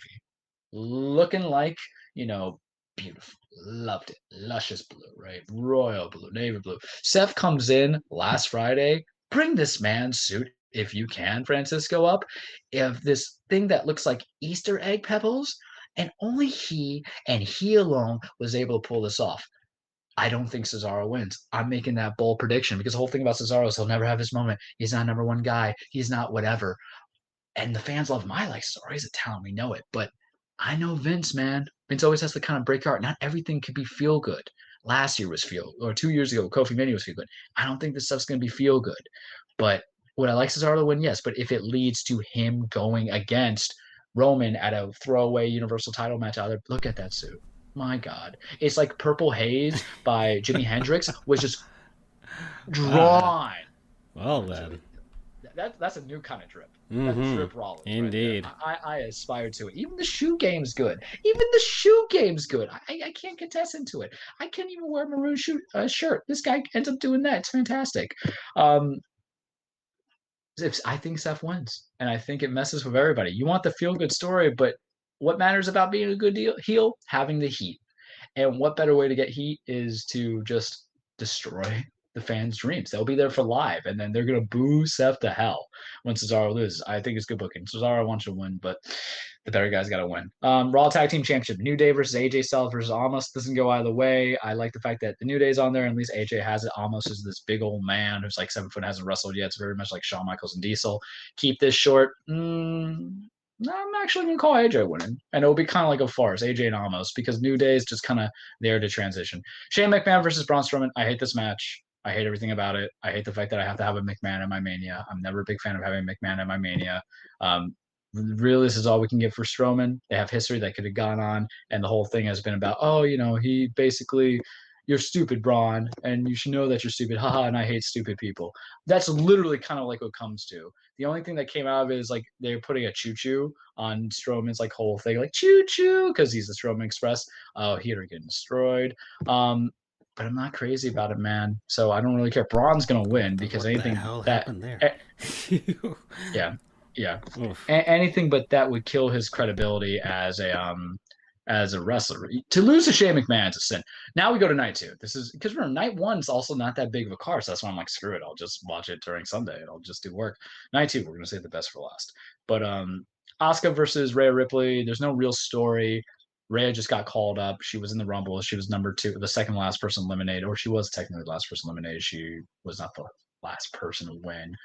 It was just Bianca. But it's going to be her versus Asuka. It can go either way. I really would like Asuka winning it, but it's probably going to be Rhea because she's shiny and new. She was on last year's WrestleMania. She tapped out to Charlotte. Okay. Fiend versus Bray. Can't speak. Fiend, Bray Wyatt versus Randy Orton. We're finally getting the conclusion, bud. We're getting the conclusion of the stuff that's been happening since, TLC in December when the Fiend was lit on fire. Fiend's back. Randy's around. I don't know if they're going to do this as a normal match or a cinematic match. Cinematic match being there's all those bells and whistles. I think last year's Boneyard match, which was fantastic. Hint, hint. If you did a regular match, this is how I would book it. Randy tries like the RKO the Fiend immediately. Fiend kicks out at 1. Not even a kick out. Randy tries again. Kick out. Again, kick out. Like 5 RKOs. Can't even get a 1 count. Mandible Claw. Sister Abigail. Done. Kill it. 5-minute squash match because the Fiend is a demonic soul that is here for utter bend destruction, and it just came back from literally dying. It should not be 15 minutes. It should not be 20 minutes. It shouldn't even be cinematic, in my opinion. Have him murder Randy within 5 minutes. And I think that sets the tone to take the Fiend credible. I think that puts time for Randy to take off, come back by SummerSlam, go from there. Intercontinental Championship, Big E versus Apollo Crews. I hate this match. I'm going to tell you why I hate this match. The Fastlane match was botched, but Apollo has challenged Big E like 3 times. And he's lost clean 3 times. So why are we having this again? Just so we can get the title off of E to put on Cruz to possibly put E in the Universal Championship way? There's a simpler way of doing this. Multi-man match. Whoever is pinned wouldn't be Big E. You could just have it be Apollo. And then Apollo and Big E can have one more match where he's like, you didn't really pin me. And then he can beat Big E by any nefarious means that's out there, another big word. And then he can go for Wrestle Roman. Instead, I have to get this again? And their match at Fastlane wasn't even good. It was bad. I mean, I like that Big E was coming up, but it was just this last minute, okay, and I know it was a botch, allegedly, but I'm just not invested anymore because to be a credible challenger, you have to actually get credible wins. And every opportunity that you have is a loss. It's the equivalent being the Dodgers going against Houston and going to the World Series against Boston and always being there, but not winning. This time there's no cheating involved. There was cheating involved. But especially if you, Boston, how dare you hire Alex Goldberg. Not crazy about that match. Kevin Owens versus Sami Zayn, give this into my veins. Sammy is like insane with this whole conspiracy theory stuff. They brought in Logan Paul. I don't know if about him, but I know I'm supposed to hate him, so I just hate him. I love me some Kevin Owens. They need to do something. These guys have been their friends for like 20 years since they were kids. They wrestle around. They had good feuds at NXT. They have excellent matches. Watch their payback match. I wish I'd give you a hint on that, but it's just so good. Watch on WWE Network or on Peacock if we have international listeners. Do I expect Kevin Owens to win? Yes. Do I think Sammy should win? Absolutely, because the gifs of him dancing on Twitter has been fantastic. Because he saw Logan Paul, he was just doing this weird dance, and I absolutely love him. He's a precious gift. Riddle versus Sheamus, United States Championship. I think Riddle wins, but it could be Sheamus too. But if you give it to Sheamus, it doesn't mean anything. And then for the main event, we talked about betting last week. If this was what DraftKings was going to do, this is where we can get to. I do not know. Who wins this, Francisco? Maybe Doug. Doug might left, but we love you, Doug. You're a great follow, Doug. Thank you for being around. It would be. Still here? Oh, he's still here. Oh my God. Okay, hi. I'm so nervous. Roman Reigns, Edge, Daniel Bryan, triple threat match. You know what that means? It's all legal. Roman doesn't have to get pinned. He doesn't have to submit. Edge has become the ultimate opportunist again. He's the radar superstar. He's the tweener. Daniel Bryan's the real bad guy to me because Edge had to earn that all. And Bryan's like, I want a match. So you're just going to like boast your chest in here? All right, calm down here, Zach Morris, with your white Anglo-Saxon preppiness coming in there demanding, wait till you hear from my father, Draco Malfoy. We don't want none of that. That's right, put 2 pop culture references on you. I'm looking forward to this match. I think they needed the triple threat because Edge probably wasn't ready. I talked to you about that since the Rumble. I'm perfectly fine with it being Daniel Bryan because he's excellent. He should always be on my Mania. I don't know who wins. It really should be Roman. I'll put down the money that it will be Roman because I think we can push Edge and Daniel to be on their own, feuding together without that title involved. And you might say, well, Charles, what are we going to do with like Roman for Backlash or for Money in the Bank? Well, that's where the Cesaro win comes in. If you do put it in, you put in Cesaro and Roman, you have a one-off because some pay-per-views don't need 5-month feuds to build into. We just build it all organically. But I'm excited for this. I think it's going to be a good story outside the ring that they bring in. I think it's going to be a good story in the ring. We're going to see Edge really kind of contain himself, build into it, snap a little bit. We see Daniel Bryan maybe doing some nefarious stuff himself. Everything's legal. Jey Uso's can come in. I think Jimmy Uso is also coming back too. That's right. There's a twin. There's another Uso. That's the bloodline. Head of the table has always kind of extra seats around the table. Brings in back the other Uso. Maybe he interferes, takes care of both of them, whatever. It's going to fit. It's going to work. I'll have fun with it. And that's almost what I have for you guys in case on WrestleMania. But I'm going to give you 5 WrestleMania matches that are my favorites that I watch because typically what I do month in and month out is I always, especially during WrestleMania season, and it's of no order of importance, but I figure this is the thing. If I had to get you guys into like watching Mania and stuff on Peacock or if you're international on the network or you just want to go on YouTube and see some stuff there. Matches I have watched that I have enjoyed personally coming into it. And this was kind of hard to go because I had to kind of eliminate 2 people of the same match, but then I want to, so I'm going to combine it. So it's really going to be 6-man combined one. First and foremost, a lot of it's going to have Shawn Michaels, but you got to watch Shawn Michaels versus Kurt Angle. That stuff at WrestleMania was just chef's kiss coming into it. Kurt was just a straight up wrestling machine. I'm trying to get what exact WrestleMania coming into it because, of course, I don't write these things down. He was a wrestling machine. He was fantastic. He's retired now. Shawn kind of had that late career resurgence. I won't spoil any predictions or who won and everything like that, but I thoroughly enjoyed it. It was a great match. Kurt was probably the best mat wrestler aside from Benoit and Brett, I would say. Definitely something in there. And I will tell you this, none of my picks are going to have The Rock. So that's a big surprise for you guys there. Because everybody's like, Charles, you should have The Rock. I'm like, no, F you. I don't do what you tell me. But we got Shawn and we got him. The other match, I would say, Bret Hart, Owen Hart, WrestleMania 10, brother versus brother. Bret did double duty that night. Bret had won an opportunity to go against, I believe, Yokozuna that night for the championship. Owen, the jealous brother, this was the change of the King of Blackhearts. 2 brothers going at it. The storyline was natural. They would have a superior match later on in the months, but I thoroughly enjoyed it.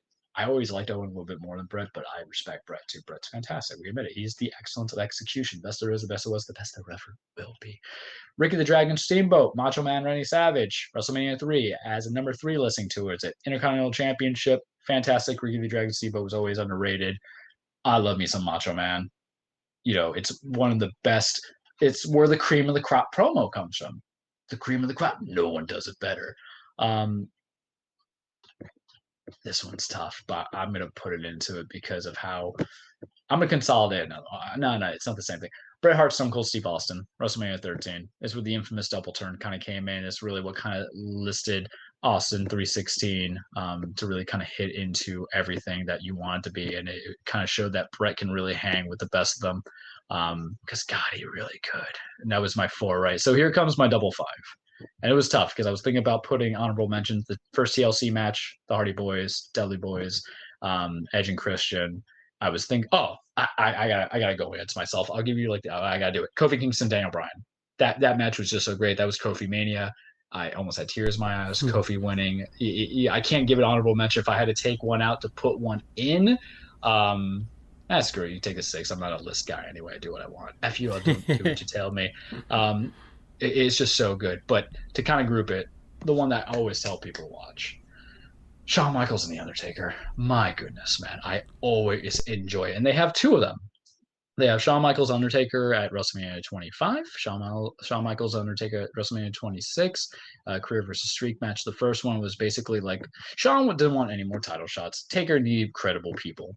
And it really was a 4-year saga.